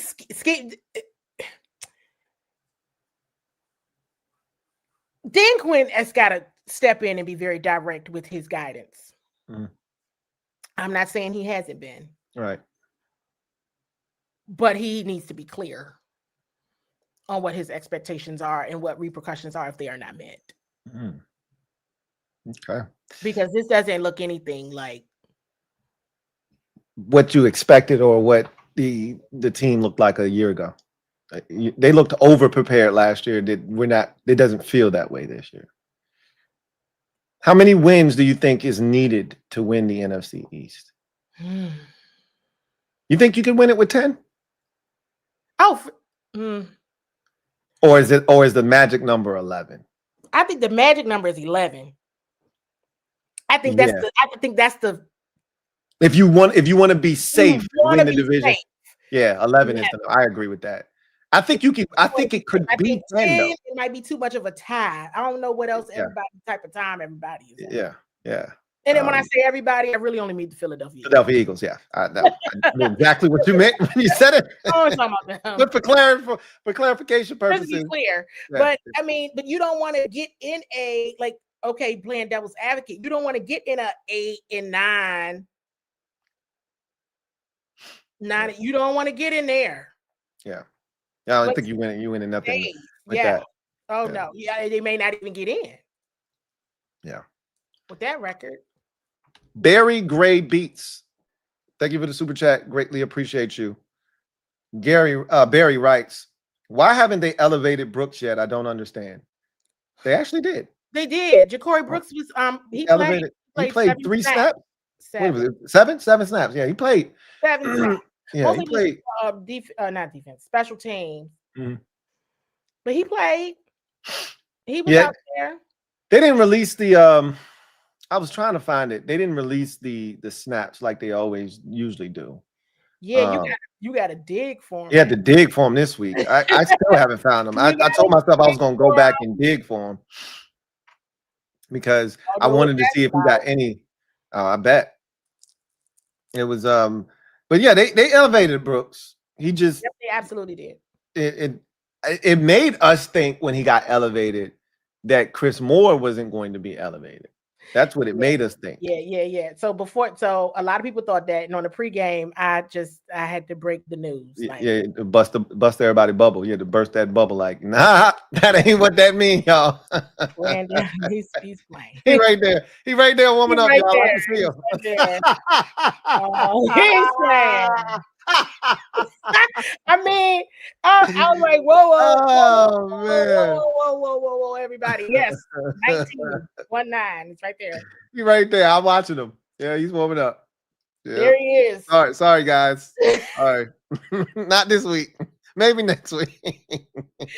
And now that Noah Brown ain't healthy, hey, get you some more Chris Moore, man. He ain't going nowhere. Nowhere, Jack.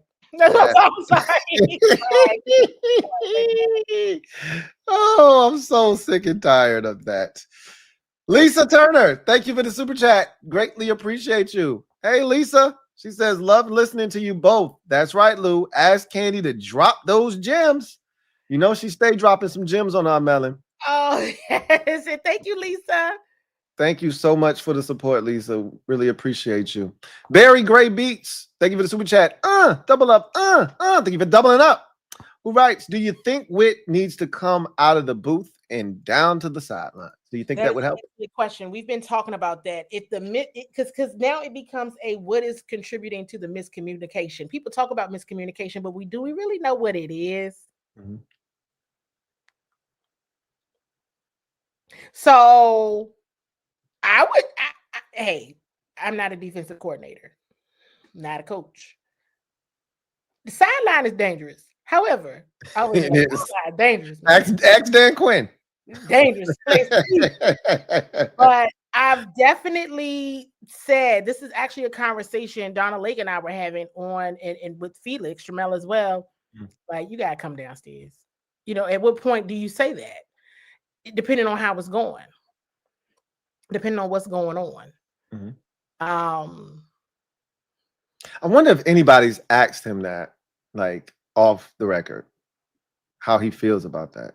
That's an interesting. I wonder because some people believe they can see the game better. Absolutely, yeah. Up top, right? You get to see the full picture. Jaden even spoke about that when he was out. Like he's like, you can see everything. You get a better picture, but but to your point, the communication, jarring in some ways. Looking at it from there, I'm not, like I'll go back to the Atlanta game. It wasn't as high as where they said. Oh, wait a minute. Well, it depends on the stadium.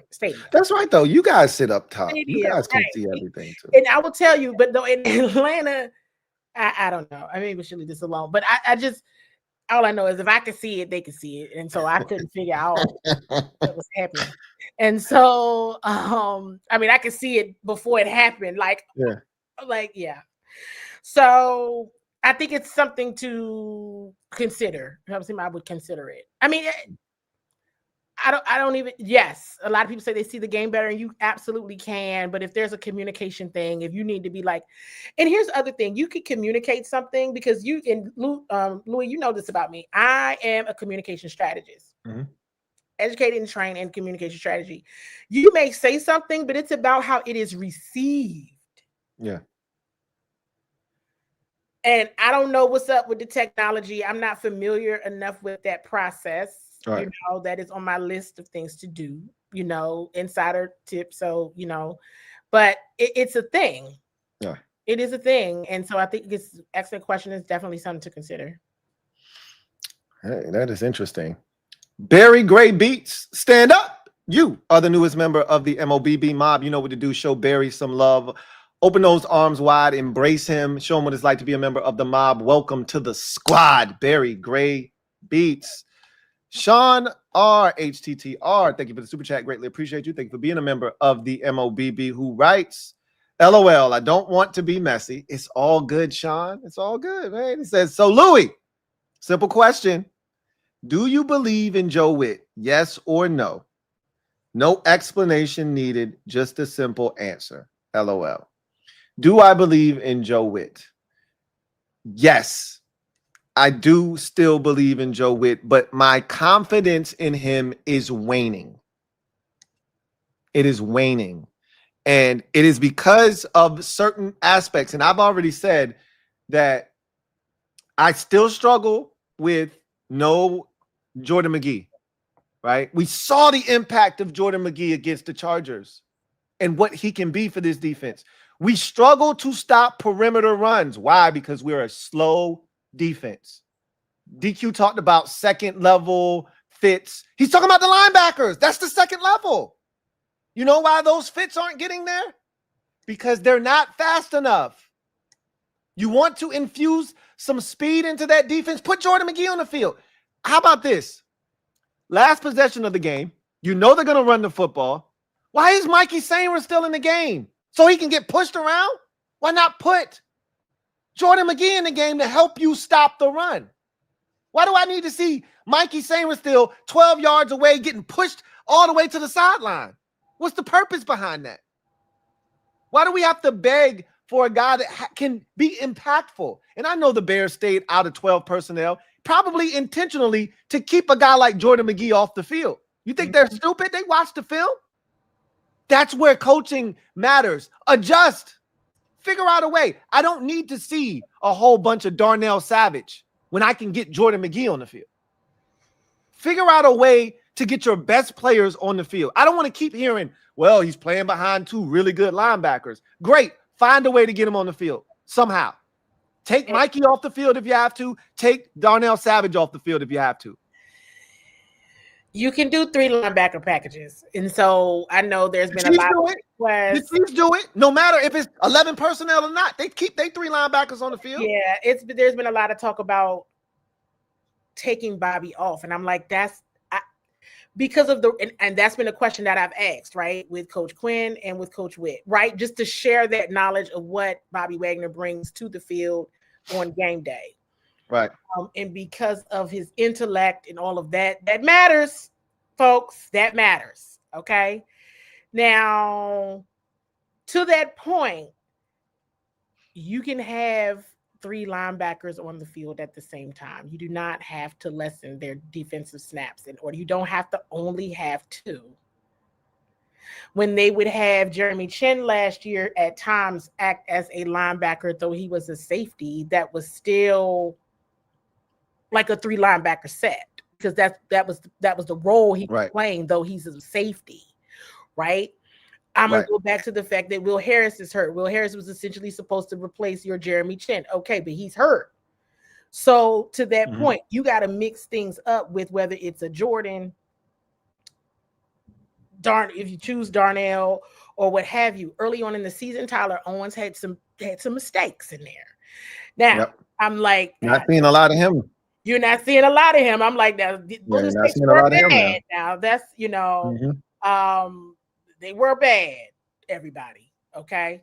You could go back and watch the film on your own. They were pretty bad. Now it's week 7. I'm like, geez, he hasn't redeemed himself yet. I don't know. I'm going to stay out of that, but I do know those mistakes were pretty bad.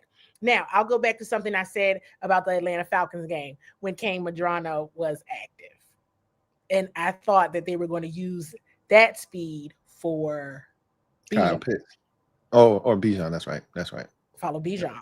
Yep. Because you can do 3 linebacker sets, everybody. They did it against the Chargers. Yeah. And their explanation for that was the Chargers, came out in a lot of 12 personnel, 13 or 21 personnel. So it allowed them to put an extra backer on the field. And I get that. I understand that the Chargers came out in a lot of big formations. This is why the Bears, stayed away from 12 personnel, stayed in 11 personnel, because they knew our adjustment to that was going to be to take Jordan McGee off the field or not put him on the field at all. And you have to adjust to that. Like, if a team is going out of their way to go against their tendency is, when they've got both of their tight ends healthy, to play in 12 personnel. For them to come out and not play in 12 personnel pretty much at all in the game, that tells you they didn't want Jordan McGee on the field. And you never adjusted and adapted to that. They wanted to get Bobby in those situations. You don't think they felt like they could get Bobby against a guy like Olamide Zaccheaus one-on-one? Yeah. Gosh, we so lucky he dropped that football. Well, yeah, they probably were banking on, he'll just drop it or he ain't gonna catch it, unfortunately. Now that becomes another thing of the mad scientist versus just common sense, right? You can't necessarily expect what OZ is going to do because you're familiar with OZ. Yes, you made a decision not to keep OZ, but you still know OZ. Mm-hmm. And he did drop it, but you know what I'm saying? Yeah. But you don't know he was going to drop it. No. And what if that's Kevontae Turpin? What? I mean, that's not going to work. The next time. Well, they're not taking Bobby off the field, clearly. Yeah, so they're not taking him off the field. It's going to be the same matchup. It's going to be the same matchup. They're going to have to try something else. So my confidence is waning, though, Sean. It is. Like, I still think that Joe Witt has it in him to get this defense to play solid football. We're not asking for this defense because we know the parts just aren't here at this point. And the reality is that they were never that in coverage. I want to, because I know it's always been that about their coverage. Frankie and Bobby are at their best at the line. That's right. They've been for some time, and Frankie's always been at the line. Yep. Away from the line, the further they get away from the line of scrimmage, the worse more detrimental it could potentially be. Yeah. So this is not, this goes back to mad scientists, or just use your common sense. Silver Fox, thank you for being a member for 44 months. Salute to you. All right, it's great show. He said D was changed per JW. D was changed per Joe Witt. I'm confused. What are you asking? You understand this question, Candy? Well, I don't know. I don't think I understand it either. He says D was changed per Joe Witt. Oh, okay. Yeah. Remember in the press conference, we heard that they changed the defense from last year, basically. Remember he said that last week after the Chargers game in the press conference. You remember him saying they basically changed the way that they called the defense, a lot of the concepts. They overhauled the whole defense. Yeah. Remember he said that after the Chargers game last week? Yes. So he's got questions like they changed the whole defense? That's what he's asking.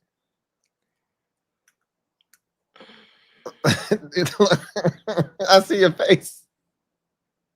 Oh, that also is a real question. Like, okay, so like, well, hey, I think it's one of those things where, okay, yes, When it works, you okay, change the defense. Mad scientist versus common sense. I think you can get away with some of the stuff this year. I think you have better guys to cover. Like you didn't have a Trey Amos last year. You didn't have a guy that could cover someone one-on-one and feel confident that 30, 40 yards down the field, he's not going to grab him, pick up a stupid pass interference. He's just going to play defense, right? You couldn't do that last year. So I do think there's aspects of the defense. To Candy's point, they trusted Jeremy Chin a lot more than they do a lot of the guys that they have this year. So they may be able to do some things last year that they can't do this year, vice versa, right? So they may have changed some things based off of personnel from last year. That and definitely up front, they changed a lot. Because remember, if you recall, last year at the very beginning of the season, the first 4 weeks, that defensive line was stunting. They were active. They were getting in the backfield, but they weren't making any tackles. Teams were trapping us to death. That's right. They were trapping us to death, and they were hitting the hole quick. And it was 6, and it was 7, and it was 5, and we was like, "Yo, they gotta do something about this." Yep. So they stopped that aggressive, getting up the field, one gap penetrating. They stopped all that, and they started having them 2 gap. So you've seen changes from this defense. Yeah, and this year they've gotten back to more of y'all can be disruptive as defensive linemen. Y'all get back there and make plays if y'all can do it. Last year was more of hold up your block and see where that running back go, and then discard and get to him. Now they tell them, hey, if you can get back there, go make a play. So they've changed some things schematically, but ultimately, if you got good players, anything will work. We just don't have that. So I think there's an answer, but I think everybody, a lot mostly will take Bobby out because of his age. Mm-hmm. And I don't think, when that brain part, that intellectual property part, that tackling machine, 60 plus tackles in 6 games on a defense that misses tackles. Yeah. It's something to be said about that, right? Yeah. So you got to figure out how to keep the right pieces on the field for what's needed in that rep and in that play and what's happening. And they haven't effectively determined that yet. I don't think it's not as easy as take Bobby out and put Jordan in. Nah. Take Frankie out, put Kane in. Take Bobby out, put Kane in. Put the younger. It's not that. I talk about common sense versus mad scientists, but it is not plug and play like that. Yeah, no, and I don't think it is either. And that's why when you heard me just go on that quick rant, absolutely, it didn't have anything to do with taking Bobby or Frankie off the field. Right. You got to find a way. Yeah. At the line is where they're most effective. Like we've been taught, in space, you got my answer is 3 linebacker sets. Or this is just a thought. You could take a defensive end off the field, a Preston Smith off the field, put Frankie down on defensive end, and then you could put Jordan McGee at the linebacker spot. So I'm gonna let that sit there. You say what? Frankie is oftentimes with the defensive end, so I must. There's ways you can do this. Oh, it's absolutely ways you can do that. Yeah. So this is my struggle with this is like, don't just keep telling me every week he's behind 2 amazing linebackers. We get it. They were both all pros last year. We get it. You don't want to take them off the field. Then don't. Pros last year. Then don't. Don't figure out another way to get them on the field. That's my point. I think that's my biggest gripe with him. Yeah. Is that right there. Not any of this. Now, look, that 3rd and 4, that 3rd and 2 against Atlanta, that 3rd and 4 against Chicago. Yeah. I need answers. Like, that's why I was like, when you were here 2 years, I'm like, I need somebody to ask him about that 3rd and 2 because it happened again, basically on the 3rd and 4. Like, this is why I want to say it's the same play from 3rd and 4. Like, that's why I'm like, I need some clarity. What are we doing here in these critical situations? And nobody's close. Help me. Yeah. Frankie Louvu is oftentimes with the defensive ends.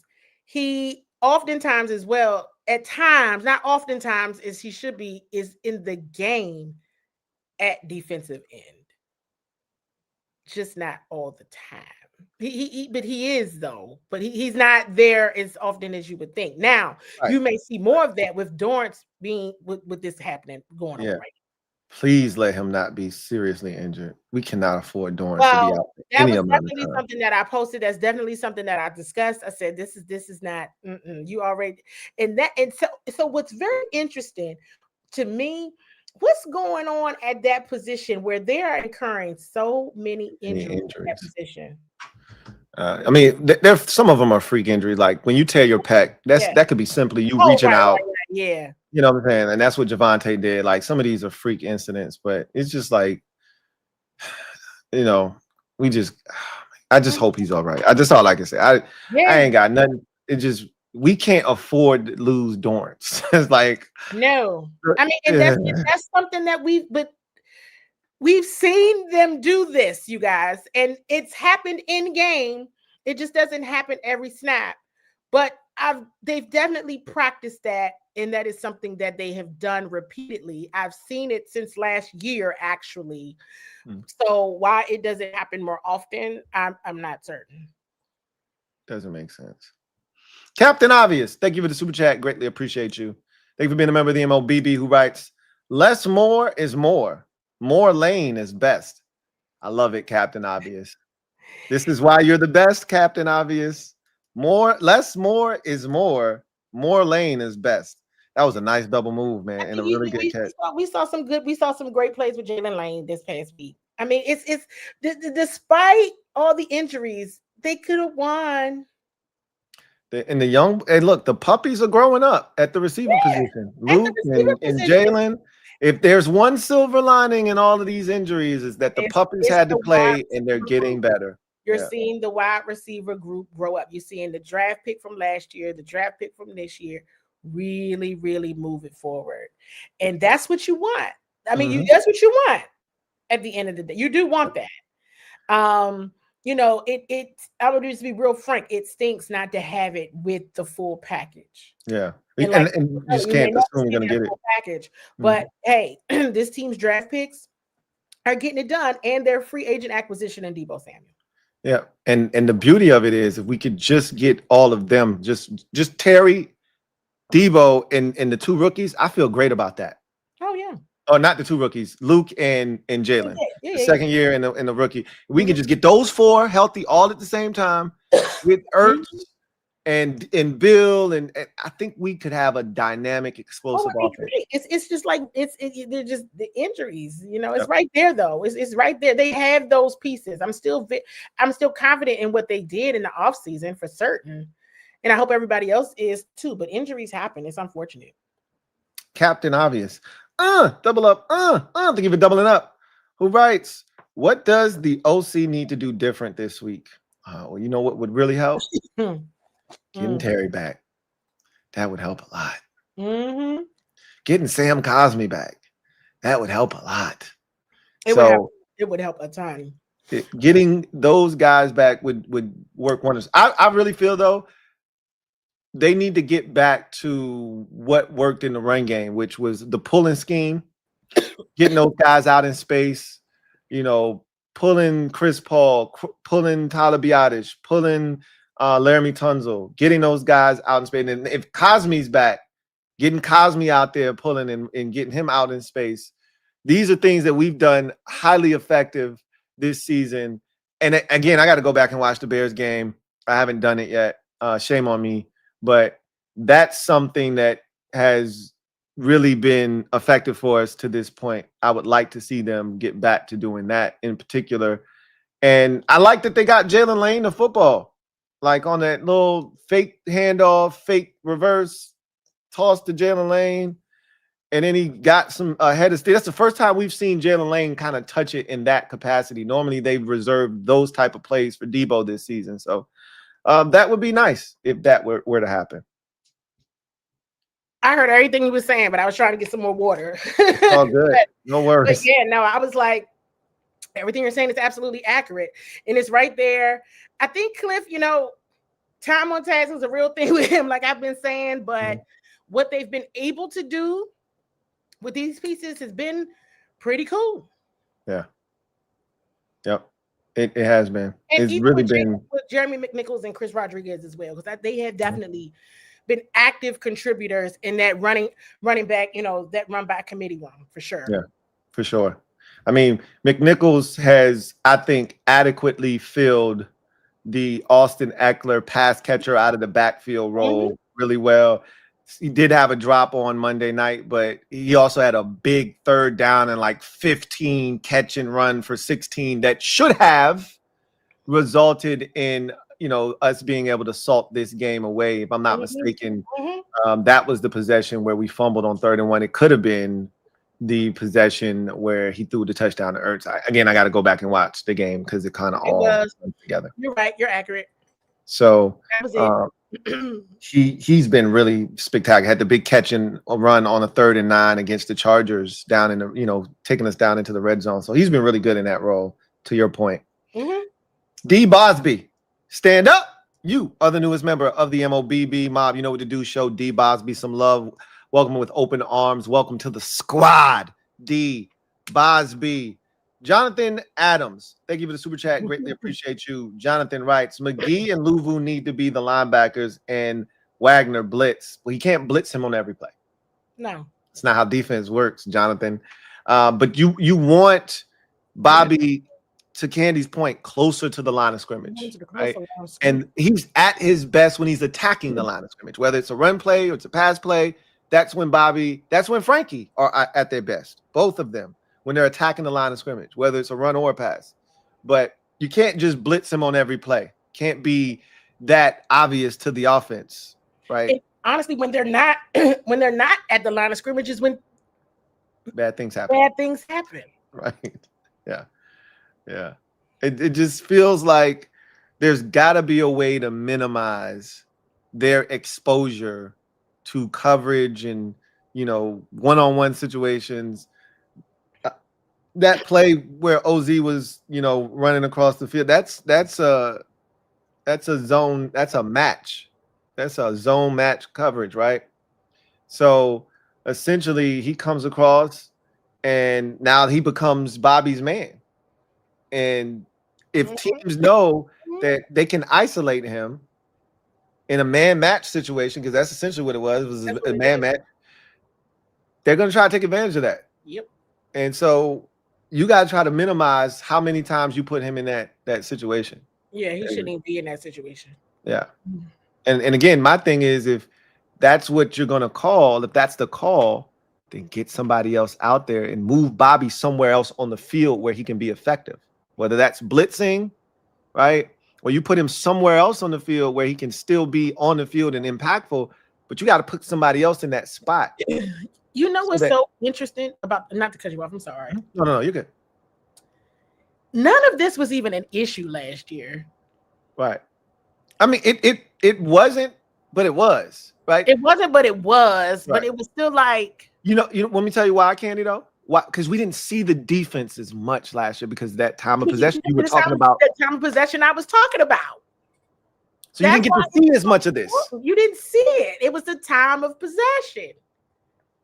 Because there were challenges there. Let's be clear. In the Bengals game, to your point, we said Joe Burrow said Jaden just didn't lose the game. Exactly. Because the offense, the defense, at the least, they give you the ball back. Here you go. Yeah. And they just controlled it. I mean, what did they have? One time of possession one time was almost 10 minutes last year. They talked about this at the owners' meeting where the Commanders had the longest time of possession. I want to say it was like close to 10 minutes or 11 minutes, something crazy like that. Yeah. But yeah, and they got to get back there. Got to convert on third downs if you want to do that, which we haven't done well this season for whatever reason. So that will help. But that was the last comment. I want to get you out of here in a timely manner. I appreciate you so I can talk about that safety linebacker thing and coverage thing for a long, long time, but we definitely got to go. Yes. I remember, I think I told you, I just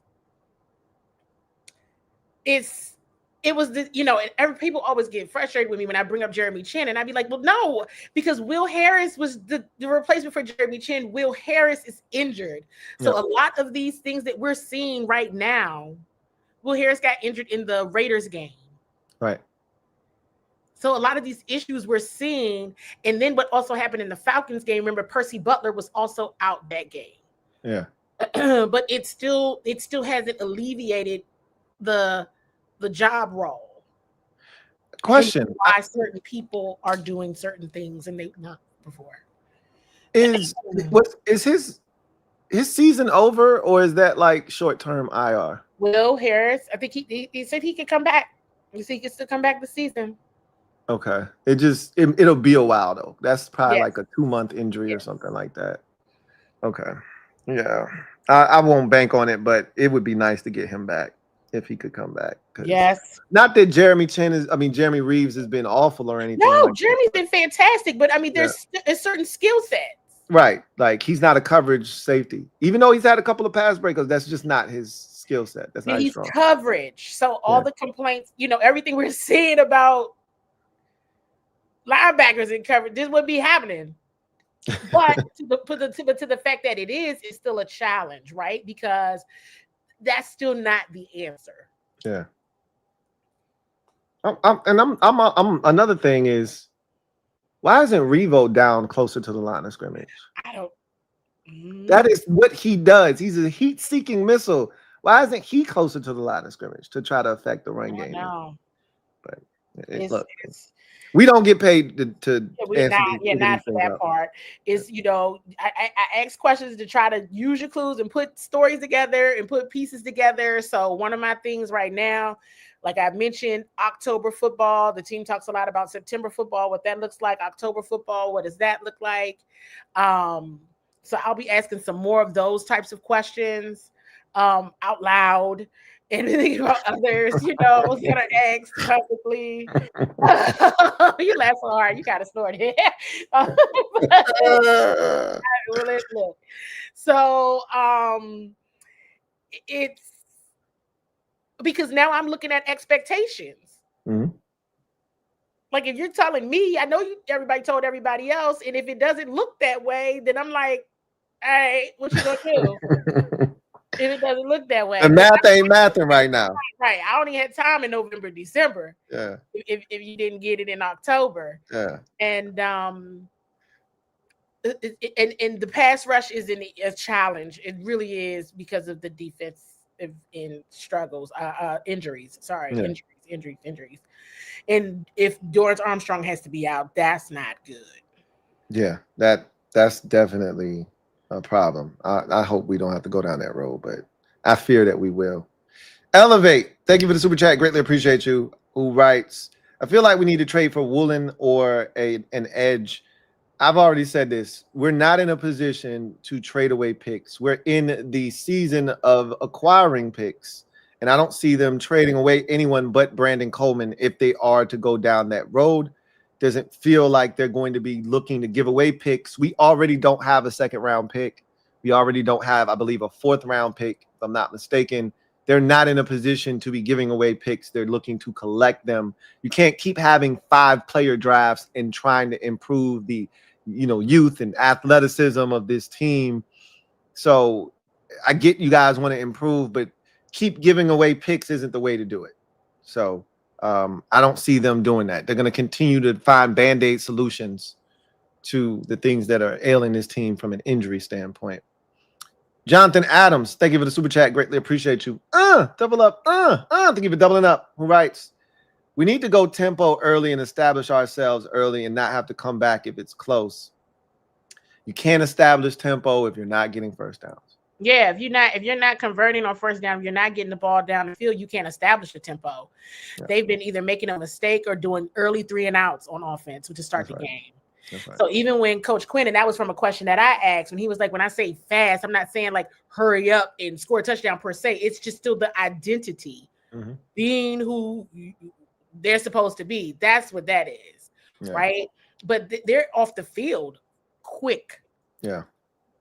They really are, and that's still goes back to identity. Well, who are you again? Because that's not even something that we're used to. We're not, right. we already got used to this after 1 year. So it's very difficult, to your point, Lou, that you can't go tempo when you 3 and out. Yep. And we've unfortunately seen that more often than I think anybody would like. Absolutely. And that's how you get off to a faster start. If you can get into and in their defense against the Bears, they got off to a faster start. They absolutely did. Jaden just threw a pick. That was a really good opening drive, and it just ended in disaster. So do that minus the interception, and we got something. That easily could have been a 7-3 game if Jaden doesn't throw that pick. I haven't gone back and watched yet, but I assume if he gets rid of that quicker, it's probably a touchdown. But at the end of the day, because like he said, it's a throw he can make, put some more air on it, whatever. But if we go down, in worst case scenario, we settle for a field goal, because it would have been a chip shot. We were getting down there pretty close. Matt Gay was going to make it. It's the ones that are 48, 49, 50 that I worry about. I don't worry about 35, 36, 37-yard field goals from him. Right. So now I want to say this too. The team is 500 right now, right? 3-3. Yep.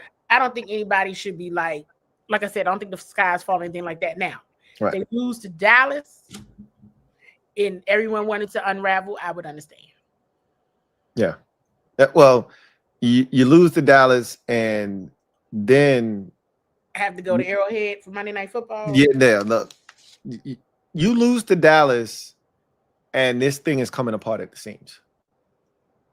You because again, we talked about Jaden turning it over and costing us a game, and that being foreign territory, and we just don't know what this feels like. We don't know what this is. We don't know what under 500 under Dan Quinn looks like, other than week 1 versus Tampa last year. Which we had no idea who we were then. Like we hadn't established anything. We just showed up. That team was better than us. Okay, first game for the rookie quarterback. Like we haven't been under 500 since. So you go under 500, and that's why it was so big beating the Chargers, because you're like, yo, what happens if we go under 500? Nobody wants to find out. So you got to find a way to beat Dallas. What do you think is going to happen? And we're getting you out of here. You think this team's going to bounce back and win this game? Absolutely. JD5. It's JD5 time. I love it, Candi. Speaking into it, because it was out 2 games, then the other 3. Have we honestly seen JD5 time? Because out of the 3 games he's played, they've lost 2 of those games. Yeah. So have everybody really truly seen JD5? He's 2-2. He's 2-2. He played 4 games. Yeah, he played the first 2. He played the last 2. So he's 2-2. We got glimpses in the Charger game. Well, right, I kept forgetting about that Chargers game. We saw glimpses. He had the glow that day, like you said. We had a glow. He had glimpses, right? But like, yeah. And then he threw 3 touchdown passes. Like it's easy to forget because of the mistakes. He was dotting them boys up. He was dotting them. Once they got going, he definitely had the glow. I just haven't seen it for 60 minutes glow. Yeah. 60-minute glow. Boy, it would be nice to see it on Sunday. Yeah. Be nice to see it on Sunday. Yes. Candi, tell the people where they can find all of your work before you get out of here. At CWall SE on X. Make sure you're subscribed to Bowie TV. We have all of the game day content. I do shows as well. Make sure you're listening to the press conferences, y'all. Louie always that's how Louie found me, on the press conferences, and then started following me, and that's how we connected. So I'm on there. I am there on site. I'm part of the media beat. So this is different for all of us, right? Like last year, it was like unexpected, but hey, this is something that their team said they wanted to build on. So we're just, they wanted to build on last year. They didn't want to replicate it. They wanted to build on it. Are we seeing the build? Is it real? So yes, at CWall SE, you can find me on CEO CWall, Bowie TV Sports on all platforms. So keep checking it out. And we'll keep watching. But you know, the sky's not falling. If they lose, if everybody wanted to unravel, if they were to lose on Sunday, I would definitely understand at that point, because like you said, at that point, then this fan base, no one at that point, all stakeholders involved have not experienced what it feels like for this regime to be under 500. And plug your TV, the channel you're on TV too. Comcast. If you are in Prince George's County, Maryland, and you have not cut your cable, we are on Comcast channels 190 and 1097. All right. So check us out, Bowie TV. So got one more for the road. Jonathan Adams, thank you for the super chat. Greatly appreciate you. Jonathan writes, the 11 and 12 personnel with the run game works. I hope we need to use it more overall. Just need to get the win, period. One thing I can say, I know they struggled last week, Dallas did, and we'll get more into this on the show later on in the week. But they've been good at stopping the run this season. That was an aberration what happened to them against Carolina. I don't know what happened in that game and why they couldn't stop Rico Dowdle, but that was one of the things that they had actually done well this season, was stop the run. They couldn't stop anything else, but they've stopped the run. But we'll see. I hope we are able to be balanced, run the football, do whatever we want like everybody else has been doing against them, finding the open receivers, et cetera, et cetera. That's one thing I can say. We've been getting some open receivers down the field too. Yes. Luke has had, like Jaden said, 2 of the most wide open touchdowns he's ever seen in his life. So hopefully we can continue that against the Dallas defense that seems to be struggling with communication and having busted coverages and whatnot. Yeah. All right. Why he even had to say that? Nobody been checking for Luke. Good. Right? He put him on the spot now. Blow that man cover. Or Chris Moore for you all. Nah, yeah. See, you was doing good, Candy. I was trying to get you out of here. You had to throw one last shot in there at us, talking about Chris Moore, man. Thank you so much for your time, as always. I can't thank you enough for this, and we can't wait for you to come back on and bless us for another CWall Wednesday. Y'all know what it is. Candy Crush. She did it again, y'all. She did it again. Just like Candy. You have a good one. Y'all take care. Thank you so much, Candy. See you next time. Hopefully we talking about a win the next time. Yes, please.